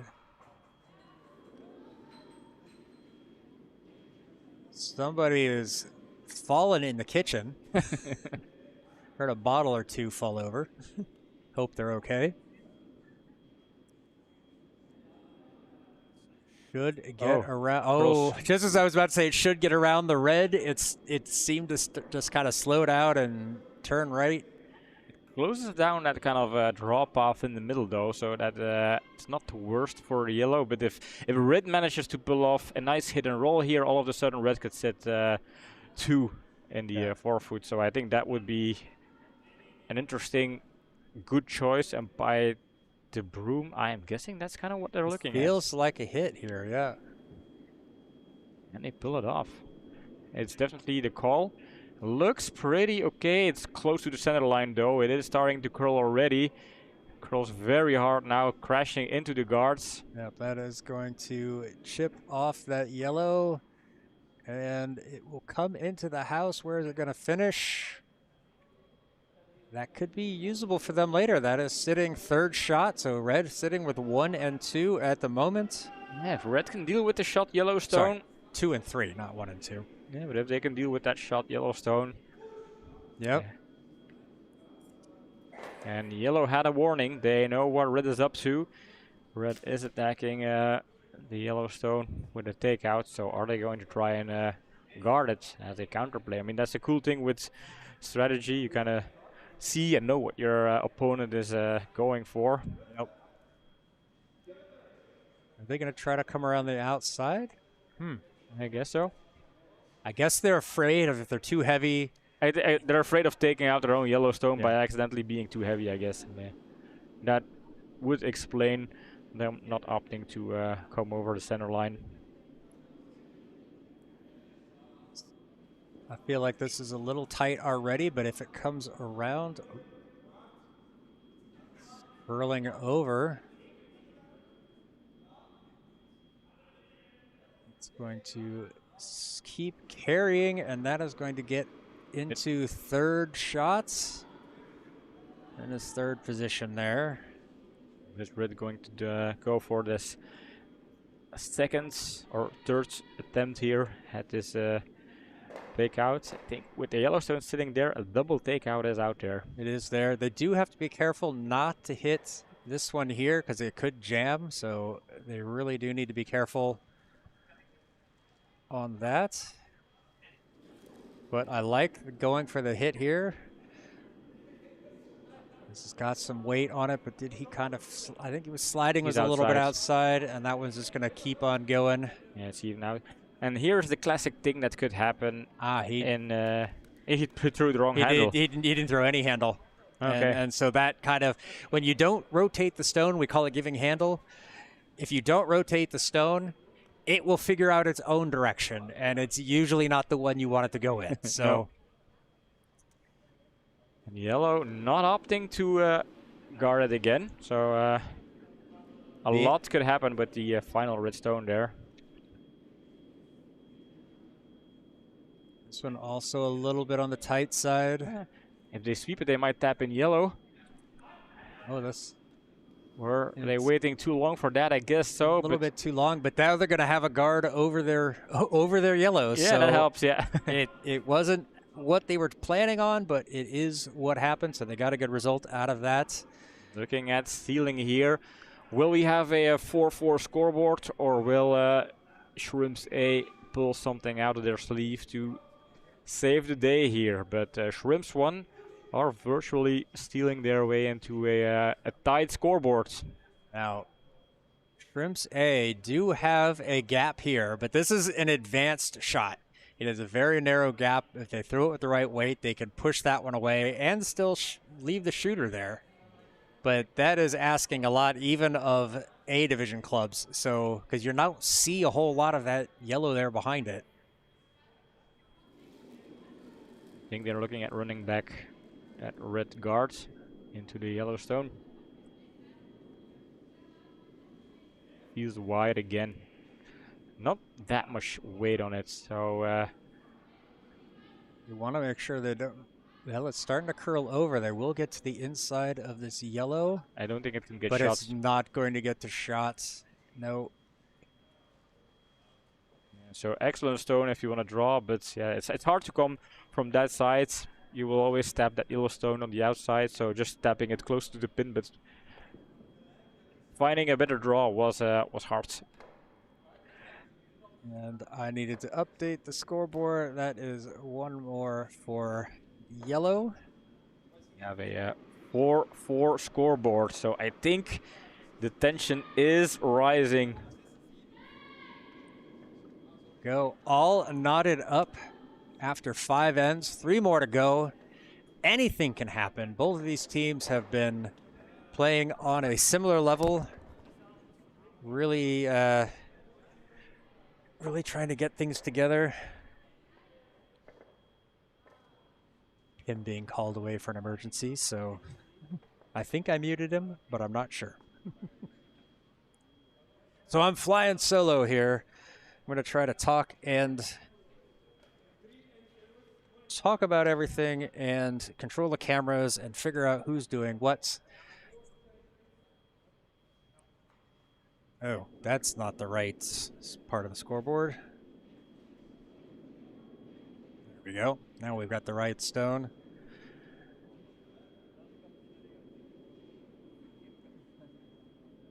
This one starting out wide. Is that going to carry through? Feels a bit like it. No, actually slows down as it comes into the house. And actually settles down nicely right there on the tee.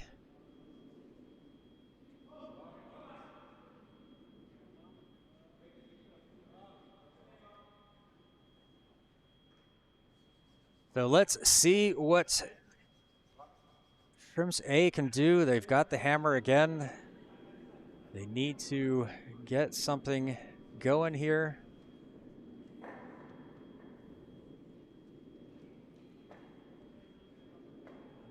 Feeling heavy, starting wide.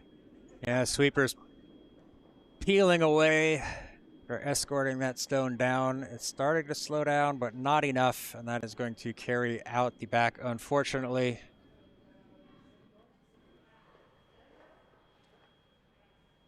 So, calling for the center guard. That's Yellowstone in the house. It's behind the tee line. You don't generally want to guard something like that, especially off the side. And when you don't have the hammer, you want to block up the middle. So that is exactly what the skip is calling for. Put a guard in the middle. Starts to curl over. Quite a lot of curl on the ice now. I mean, look at that curl. It's just finding an almost 45-degree angle there. Yeah, exactly. I think we've got some paths developing out there that if you're a little bit wide or a little bit narrow, it's going to take a huge different route than it would.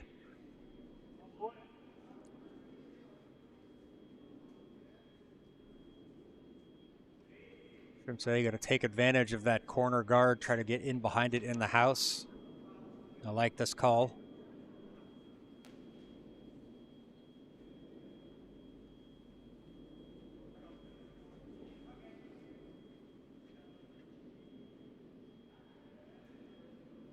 Starting out wide, this will have enough. Sweeper's trying to bring this one over. And by wide, it means wider than where they wanted it. They wanted this one a bit more to the left, although that's a nice one right there on top of the button. Can't really fault that for a whole lot. And you see Shrimps one coming in and saying, let's just put this one right there. Get it on top, maybe even tap it back.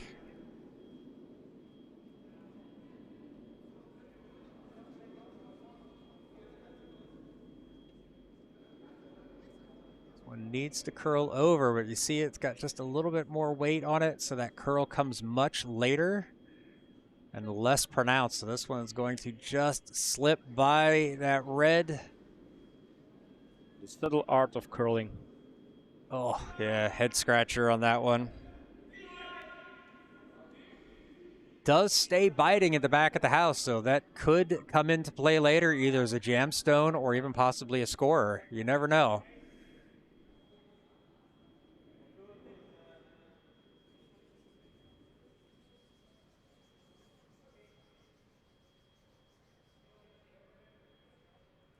Opting not to throw up any guards, just going to keep it onto the side.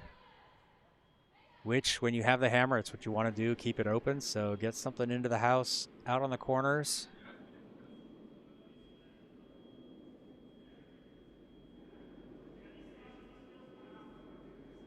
Sweeper staying off of it. They seem to like the weight. This one actually might curl over and get in front of that red. Small split is not the worst. The freeze up against it is also nice. Freeze up against it would be perfect. And that's still not bad. That's a pretty good positioning there. Kind of cries for a double take out, but a double take out is also not easy. Yep.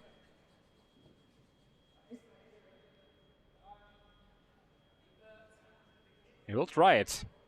And I think that is a good call. Ooh, this is probably over curling, or... Well, it feels like it's got pretty good weight.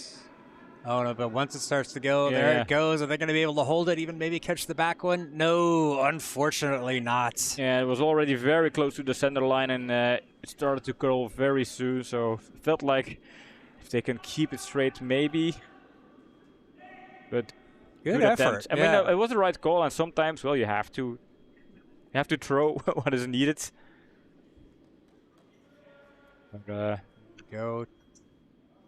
Now, my only concern with this one is that they're starting so wide that will it have enough? Because often when you get out to the edge of the sheets, that it doesn't curl as much. So is this one starting out a little bit wide? We will see. Feels like maybe not wide enough, unfortunately, or not heavy enough. This one's going to curl over, and if it gets across the hog, it's not getting past that yellow. It gets completely over the hog. So now they've got a double corner guard out there. I hope yellow is not discouraged by flashing the takeouts. They still should go for that shot. Now another attempt. Ruben with his start. Earlier release, but quite some pace on it. Can they keep it straight? Already starting to curl there, crossing the center line, and I think it's gone. Yeah, this is one of those things where if it's right by the center line, it just curves so quickly. Good effort on that, but unfortunately just a little bit tight.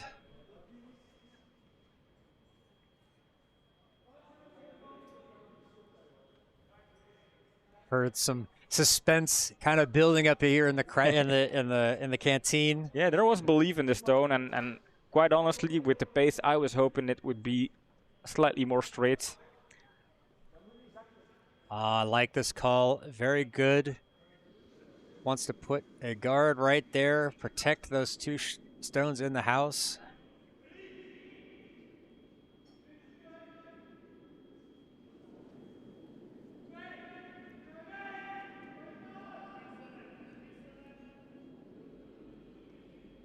All right, we need to ban Andres from from chat. Yeah, Nick's a lazy handle. Yeah, when you don't put enough rotation. Yeah, but this one coming in deep, but now sitting up with a second shot stone. I think it's still yellow has hammer, so they just have to throw in a rocket and make sure that the red cannot build up too much. They open up the center. I think what happens here sometimes it feels scary. You missed a couple of takeouts, there's an additional redstone, and then you don't feel confident anymore about throwing these takeouts. You switch over to also try to do a good draw, but that is not easy with the way the redstones are kind of in a triangular shape in front of the D-line. And for newer curlers, often going from a fast stone to a slower stone is difficult. It's like that you just don't have quite that muscle memory there. It does hit on the red, but taps it further in. It's with this situation, if your plan is going for a good draw, well, the pin is closed off, and it's very hard even to draw for a second shot. So I think drawing is extremely hard, let alone like nearly impossible. But I do want to go back to Andres's pun there. I feel like we should ban him for calling it a shrimportant moment in the game. Yeah, that's... He's a father, so we kind of have to let him have the dad joke, but that's a warning, Andres. That's strike one.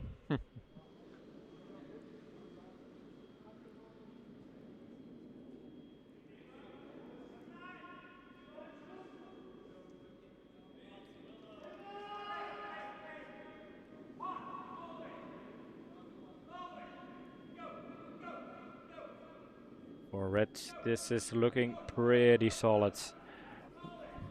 Just want to make sure this gets over the hog and then just let it slow down and curl. You don't want to get this too deep. This one start curling over to cover it up and settle, settle, settle. Pretty good positioning there. If you're yellow, what is your plan here? You have two more stones, one good rocket could give you an option to draw with your last stone.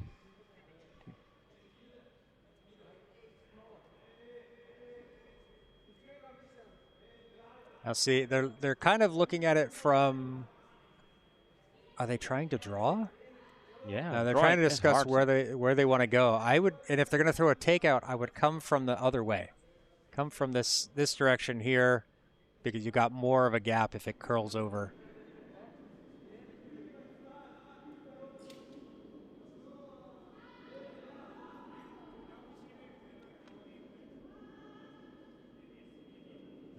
Going to play the draw here. This is a very difficult draw.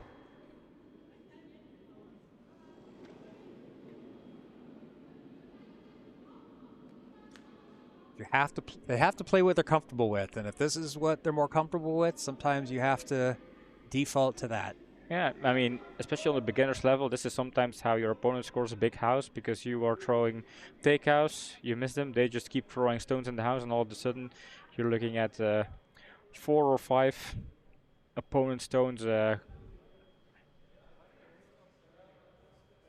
Unfortunately, that one was a bit light. Had a good line. I think just a little bit more weight, and they could have let something down there, tucking it in.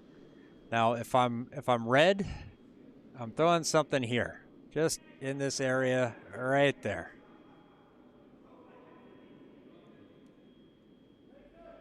But I'm not red, so. But I did pick them. Yeah, that's true. That's true. You can see a little bit of fear in the body language of Shrimps 1. Yeah, I think a little bit of frustration that the last couple stones didn't work out for them. They feel like they're in it's a hopeless situation. There's always hope. As long as you have a stone in your hand, there's always hope. But unfortunately, they only have one more stone.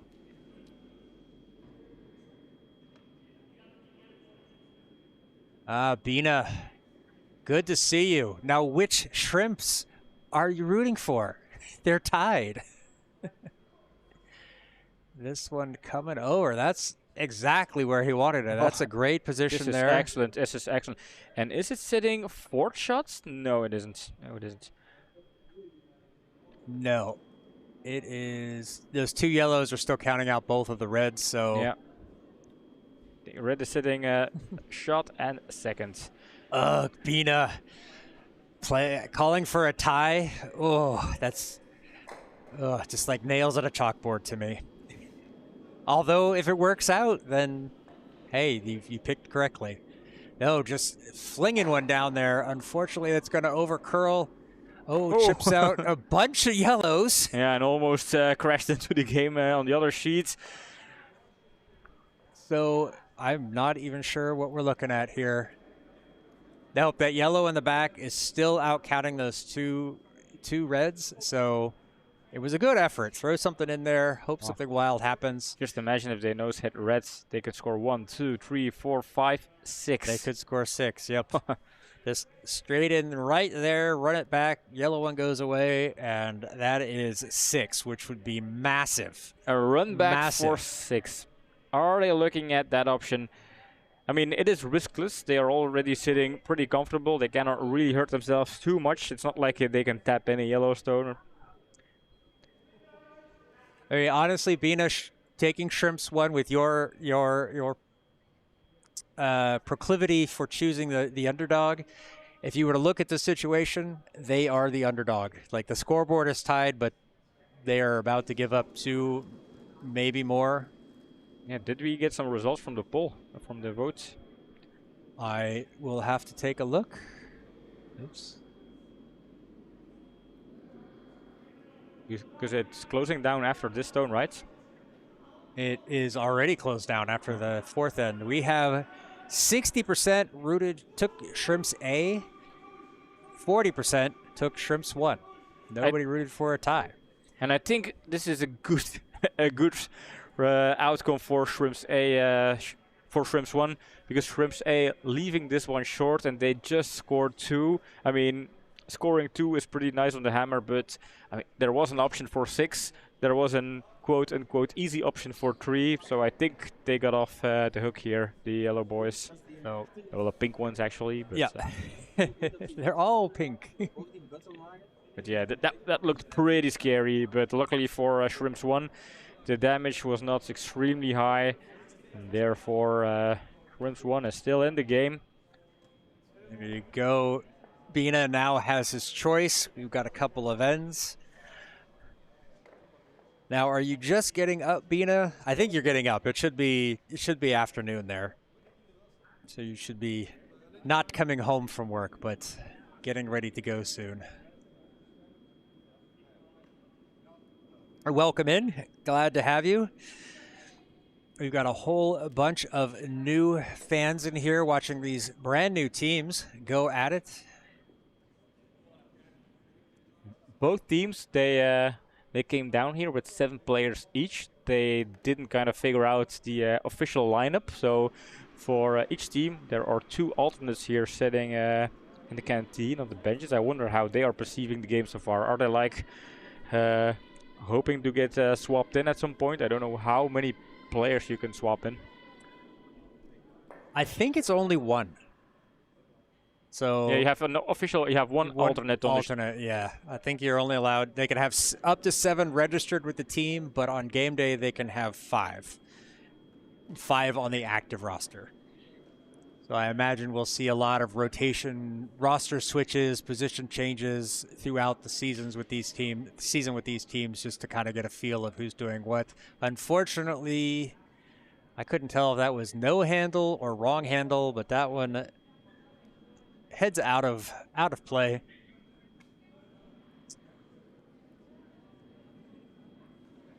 Tom saying red should have gone for 6. I agree. I'm an aggressive player. Plus, I've also picked them to win this game, so I'm hoping not to to jinx them. I would have loved to see that actually happening on stream, just like a 6-ender with a run back takeout would have been spectacular. Yes, absolutely. Bina said he watched the gold medal match between U.S. and Sweden last week. From which Olympics? I believe that was 2018. If it's US, then they won in 2018, right? Oh, that's right. Yeah.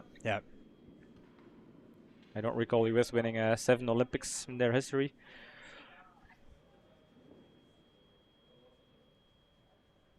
But yes, that was an exciting match.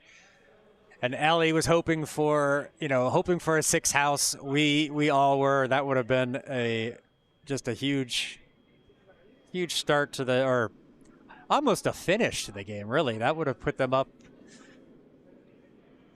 10. I'm trying to do the math, and I'm looking. It's like, no, it's not 6 plus 6. It was starting 4. to smell like fried shrimps in here all of a sudden when John is doing math.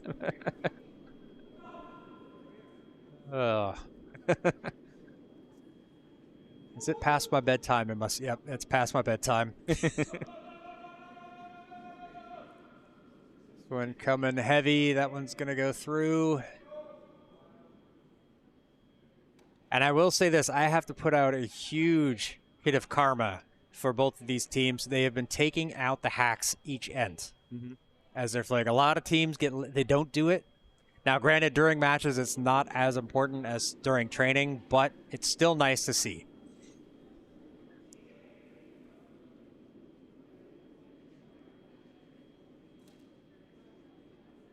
Sweeper's trying to bring this one down. Looks like it's going to get over the hog.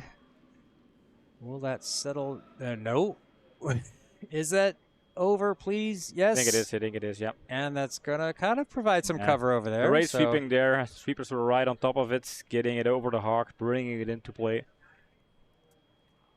Yes, Bina, these two teams, they both joined the club at the beginning of December with the intent to qualify for the 2030 Olympics. So it was a group of about 20 players kind of joined, and they had tryouts and everything. They invited people down to come try out for the sport and figure out who's going to play on which team.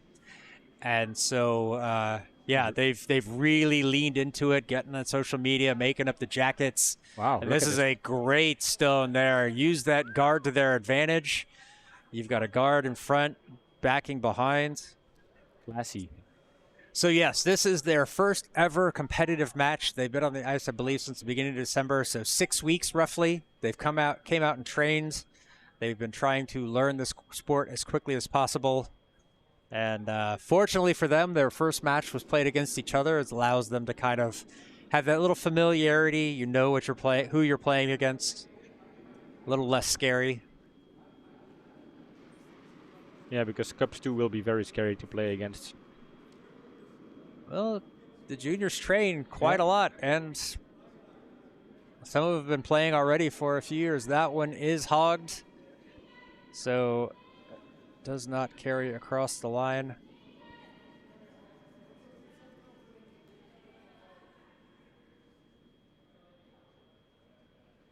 Oh yeah, Bina, if you are on social media of any sort, look up Belgian shrimps. I think I only see them on Instagram because that's the only social media I'm really on. But yeah, they've been really kind of trying to build up interest in the sport. attracting more eyes to the game here in Belgium, and it's been a really positive thing.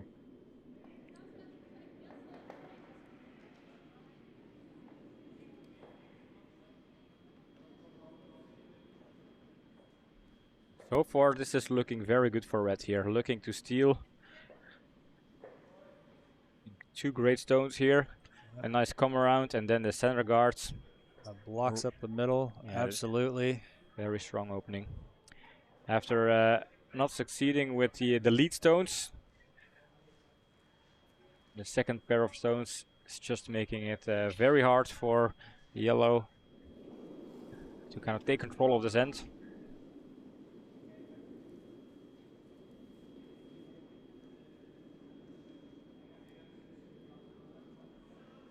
This one on the tighter side, that's going to catch that red. Might tap it in. And actually, yeah, it is going to tap it in. Does it get out farther than that yellow? No. So, unfortunate. A kind of a mini disaster there. I mean, it's still early enough in the end. They've got 4 stones left. They can kind of move things around, but they can't afford to make many more mistakes like that.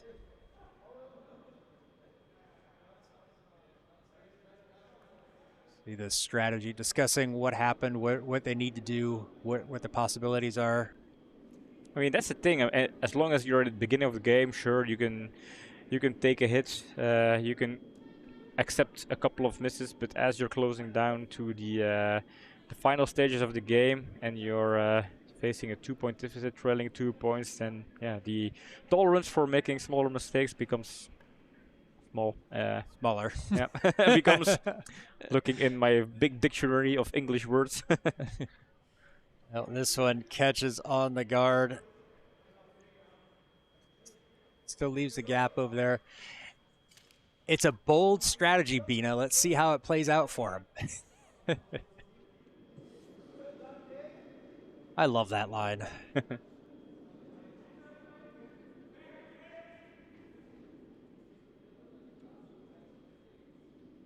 Making sure your hair is excellent and nice. This is something a lot of curlers forget. I'm especially one of those, but well, I mean, but it is important. He could be making a highlight reel quality shot here, so you've got to look good. Yeah. Bit on the wider side. Will that have enough to curl over? Unfortunately not. That's out on that edge, and that's going to kind of block up their own little path over there. Rimpe struggling here. No, that was Shrimps 1. Shrimps 1, yeah. I knew it was going to be confusing.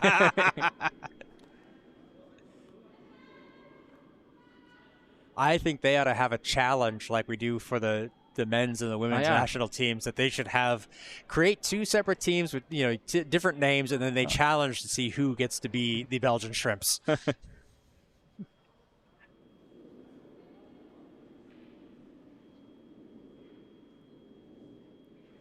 Feels very wide. I think that is going to touch the sideline. It does, and they're letting it go, but yeah, that was over the line. That is out of play. Well, it doesn't even make it. But then again, once you cross that line, there's no pebble out there, so the stone will basically come to a stop. Yeah, if Walter from Campina? Walter from the man. Can't get the name of my favorite movie right with the dude on Walter and. Big Lebowski. Yeah, if Walter from the Big Lebowski was here, he would call over the line. Over the line, yeah. Market zero. Market zero. This isn't NAM. There are rules. There's plenty around the guard. Look at that! Look at that! Chip that red away, and it's good hits. Well, it stays in play, but the danger is gone, and that's the most important thing here. Oh, that's a huge stone for there. Yeah, they have options right now. I mean, red is still shot, but it's wide open, and yellow has second and third shots. So if yellow was able to deal with this red shot stone right here, takes good. They could be in line for their own big end. Yeah, yeah, and I think the most important thing here is that protected red stone that was giving them a headache is gone, and they will be relieved. Now, what do Shrimps A do here? Do you put up a guard? Do you try to Think you curl draw it, one in? bring it in, yeah. The heart is so close to the guard is so close to the hog line. There is plenty of curl. I would just draw in, find a good spot. Anywhere in the 8 foot behind the guard is nice. They're 4 looking. foot is better, They're of looking course. somewhere around there is where he tapped his broom. So Sliding a bit inside and pushed it out. So it's a guess where this stone will go. In terms of weight, I'm not sure. It's already curling on top of the guard.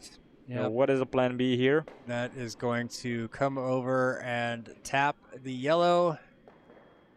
Okay, so yellow 2 options.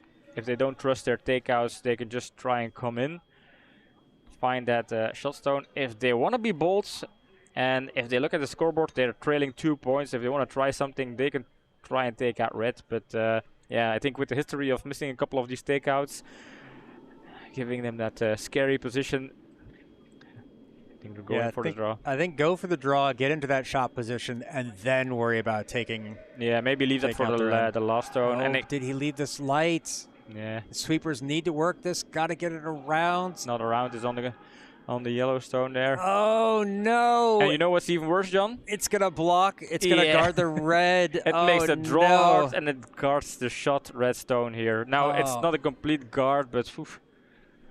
That's still a tough stone to throw at from there. Yeah. Oof. Now they do have options, as Bino pointed out. They have 3 other stones to promote, so they can still get something in there. But oh, that was an opportunity to score 2 here. Remember, they're 4th, throwing these excellent draws in the 4th end.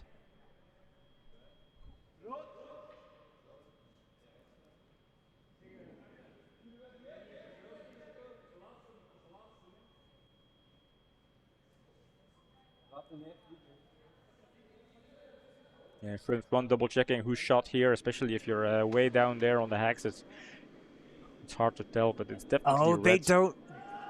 they don't know the tradition in curling. Somebody dropped their broom. Everyone's supposed to drop their broom. Ruben just dropped his behind the ice. Although in a match it's a little bit different, but Yeah, during like club play or fun games to do or bonspiels, but I think in the matches, the Belgian Curling League is also not the Olympics. it's always going to have a little bit of fun. This one coming up light. They got to get it over the hog. I wouldn't mind seeing it plug up It's that, very but light. that is not going to make it. Now, So, hey, yeah, you got to take that one away, boys. That one does not get to it's stay. a lost stone, so you want to come shot, but that's just playing for 1 point. You could try and find that red stone, but I don't think they really want to take that guess. Trying to come in between the yellow stones, find that gap, and settle in the 8 foot here. And they do also have the possibility to tap something, so Yeah.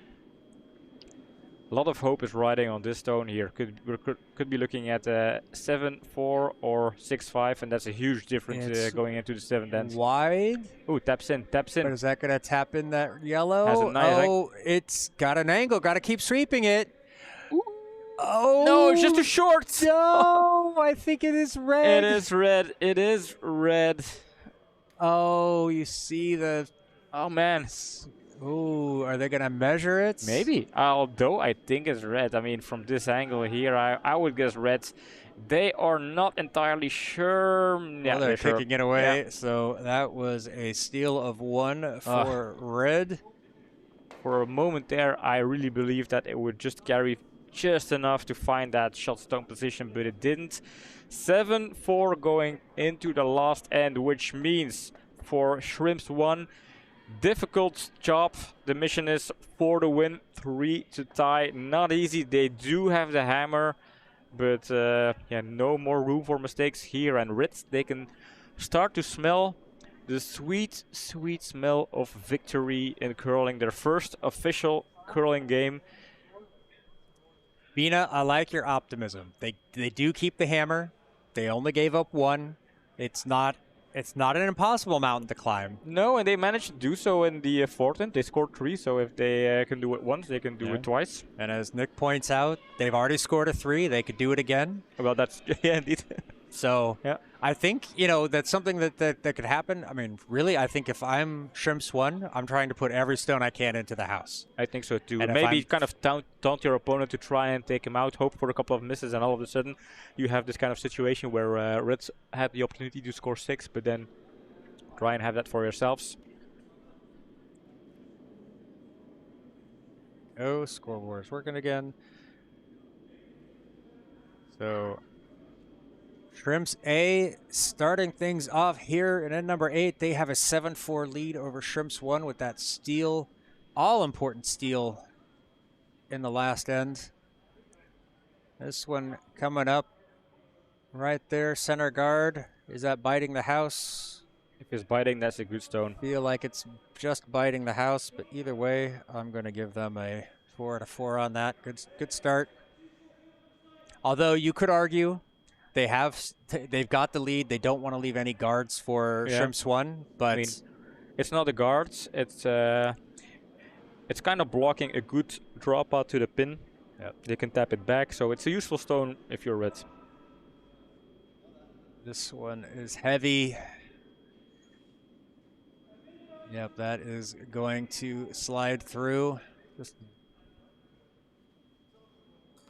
At what point, if your team Reds, are you looking and counting the yellow stones as in they need 4 to win? Well, that's 1 out of 8. That's already gone. So they have 7 more stones to find 4 or 3 points. Yeah, I'm probably if I'm Shrimps A, I'm looking at the scoreboard and I'm watching every stone come down, and even if this one goes through, that's not a disaster. That's perfectly fine for them. They don't need stones in play. To be honest, I would have rather have seen that first stone go all the way through. It's counterintuitive when you're a new player. It's like, I want everything to be right there. I want to throw the perfect stone. And sometimes the perfect stone is just flinging it away. Yeah.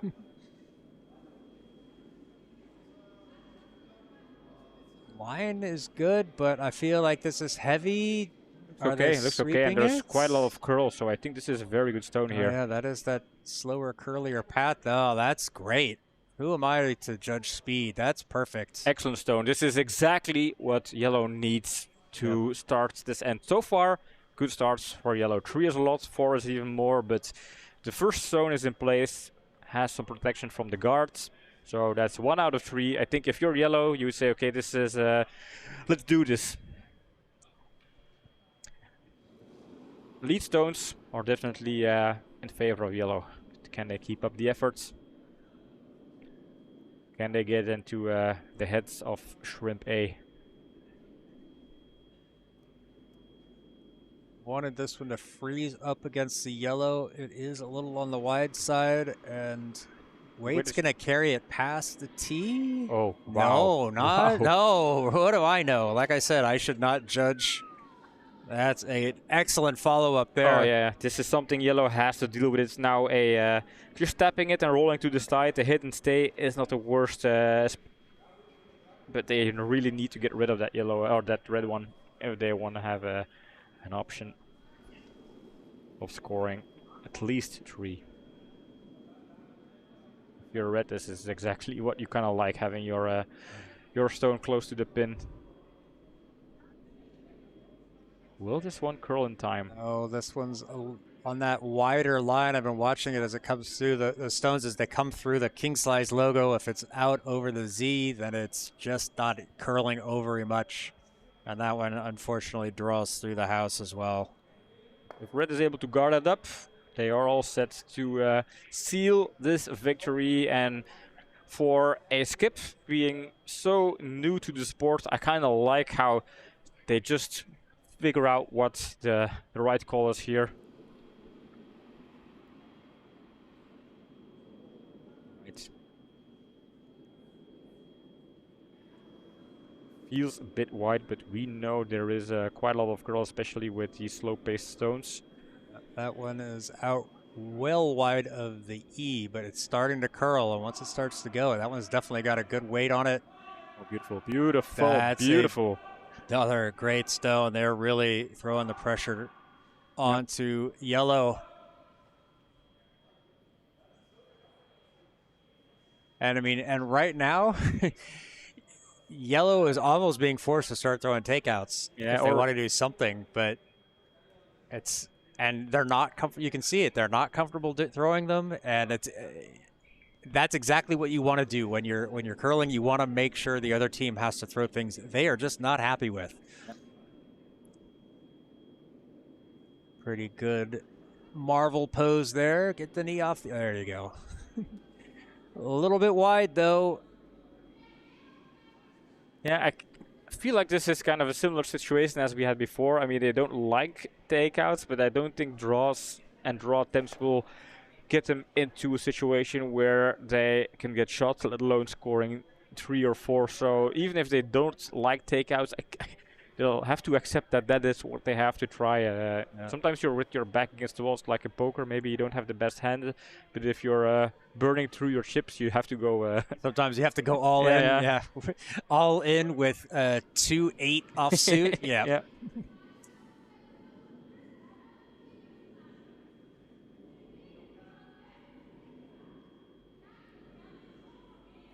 This one on the wide side.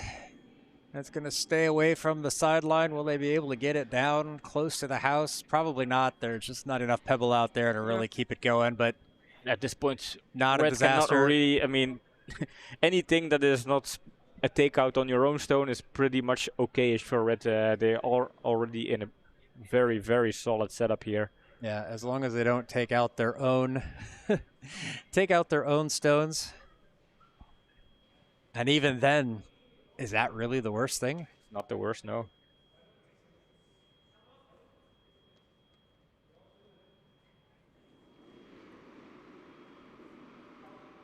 Rims 1 down to the last 4 stones. So a victory is pretty far in the distance for Shrimpsay at this point.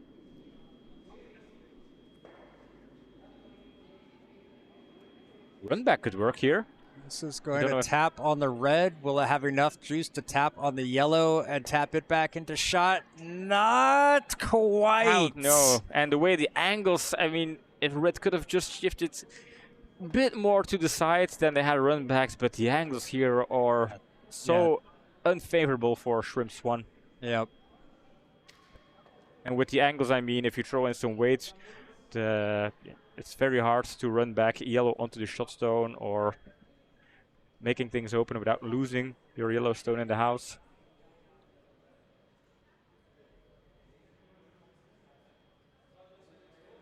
Yeah.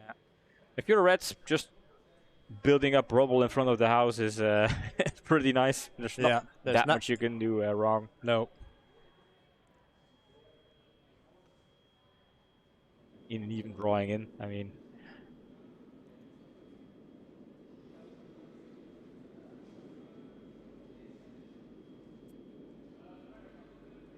Yellow is down to the last 3 stones, so even a tie. It's pretty hard to squeeze out of this. I mean, fortunately, they have one in the house, but it's second shot. Yep. That's kind of in a spot that's going to be difficult to promote. It's I think the fat lady is clearing her throat. Yeah.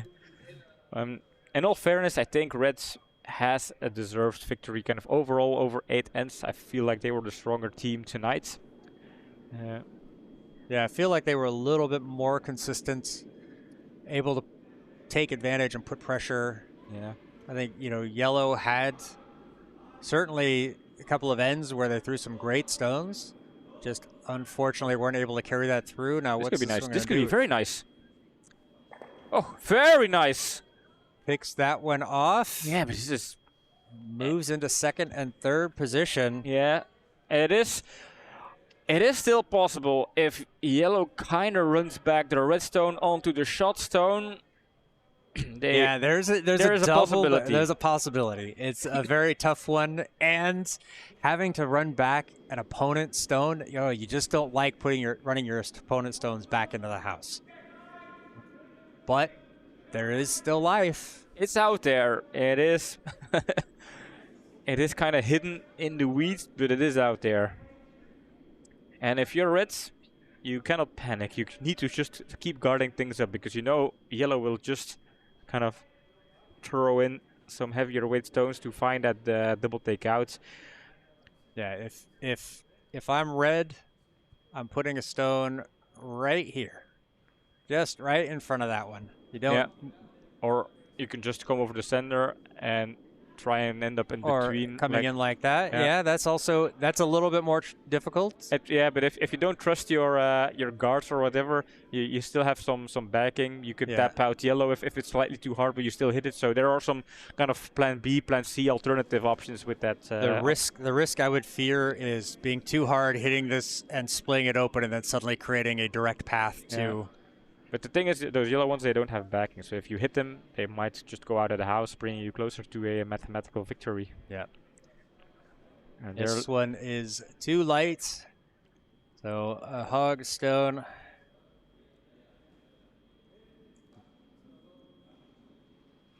So this is kind of working your way back from, okay, the shot stone has to go. How can we reach it? You cannot reach it directly, so you have to run a stone into it. Yellow stones are not lined up to reach it, so the red stone is kind of your option. Yeah, so they need to come in here, and they need to hit this one back at a slight angle. And then, even then, I think it catches there. And so that would still only leave them with lying one. Yeah, it's hard to tell. It's very, it's not a...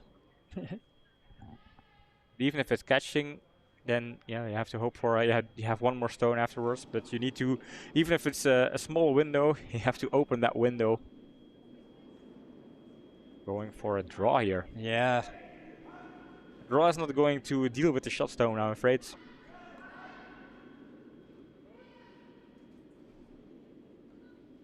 This one, and it's going to chip on that guard and kind of tucks things over. On the bright side, shot stone is exposed right now. That is the one thing that is good. So yellow is sitting second and third, and the shot stone is exposed. Options are still there, with a kind of a subtle hack weight, finding that red stone, stick around. And it's possible. Yeah. Where he's putting his broom is exactly where you want it to be. Just get something out there, plug up that possibility.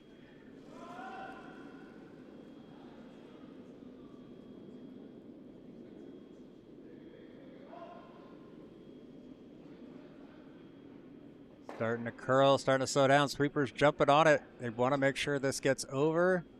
And then they just want to let it go. That's great. That's perfect. Excellent guard. Absolutely perfect. Now it is close to impossible. Now, is there an option where you could run red on yellow? No, I don't think so. Nope. So they're going to try to draw in around and maybe just get one. I think there is a bottle of champagne with Shrimp's A's name on it, ready to be popped here in the canteen. We'll have to wait for this final stone to just mark it down, put the signatures on the official score sheets. But Red is looking at celebrating their first victory, as Shrimp's one are going for a extremely hard attempt at drawing here. It looks like it'll get through, but will it have enough to curl over? It looks like it's trying. They're trying. And just a little bit too heavy. Yeah, decent attempt though, and I enjoyed this game. It was not a blowout. There was no team that was kind of winning halfway. Yeah, But that's a great show of. Yeah, they put on a good show tonight. You know, they're trying, and you're seeing the good camaraderie, and this big group of guys coming together to learn this game.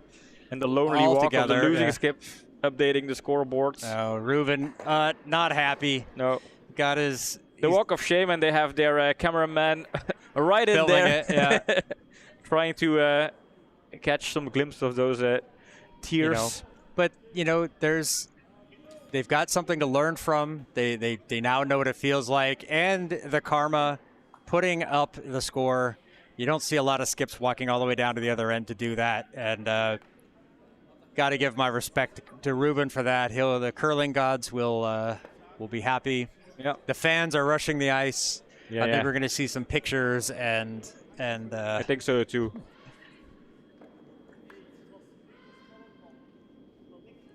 as they come out. Oh, flowers. Oh, look at that.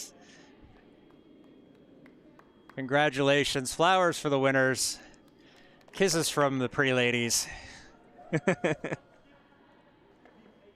Why don't our pretty ladies come and kiss us when we win games? Yeah, I mean, this is shout outs to These guys Vanina are and Annemiek. This is how you celebrate a victory. Wait, no, Vanina should not be kissing me. Oh, yeah, I'm a married man. I don't know what they have planned, Bina. I don't think there is a medal ceremony or anything, but I'm certain there will be champagne popped. They have certainly for their first night in their history. It's gonna be something to go down. It'll be a nice little story in their history and their chronicles, and I'm glad we were here for it. I'm glad we got to see kind of an enjoyable game. It's bring a lot more fans into it. I don't know how many people were out there watching, but we're glad all of you were here. I hope you enjoyed yourself. We hope you come back. It was good to see some familiar faces too. Bina, glad to have you in. We saw Tom and Timo earlier from Team Verreken. They're over in Scotland, our men's national team, playing in a tournament over there. So glad they're watching us from the road, from the hotel. Yeah. Yeah, I don't have that much to add aside from I am pretty impressed with the progress these new players already made in their first months. They understand the game. They understand how this game is being played. You can see slidings are pretty good. Only, I think, 2 or 3 slips on the ice, which is fairly low for a new team. Yep. If this is their level after just 1 month, I am pretty curious to see how they will kind of progress over the course of the spring round going into the next matches. And I think this is going to be an excellent way to get them up to par with, let's say, the lower level of teams here in Belgium and start the season in September as a potential future challenger. I mean, the road to the Olympics started here tonight in Curling Club Zemst, and I was happy to be watching this live on our channel. And I'm extremely happy because look at that. 3, I am the winner. Yay! The curse is lifted. The curse is lifted. No. You can't say that after 1. No, I will not say that. You may have just jinxed yourself, but I will not say anything like that. But with that, we are going to say thank you to everybody. Don't forget to click like and subscribe. Follow us for more curling entertainment. We are coming back on Sunday with a pair of matches. We will be playing Sunday morning ourselves, and then Sunday evening we have a League B matchup between Den Otters from Tilburg in the Netherlands and the Arctic Foxes from right here in Zemst, Belgium. So we will be happy to talk more about curling and teach you everything that you would possibly want to know, or even if you don't want to know it. And we are going to say thank you and good night. Until next time. Bye-bye. Bye.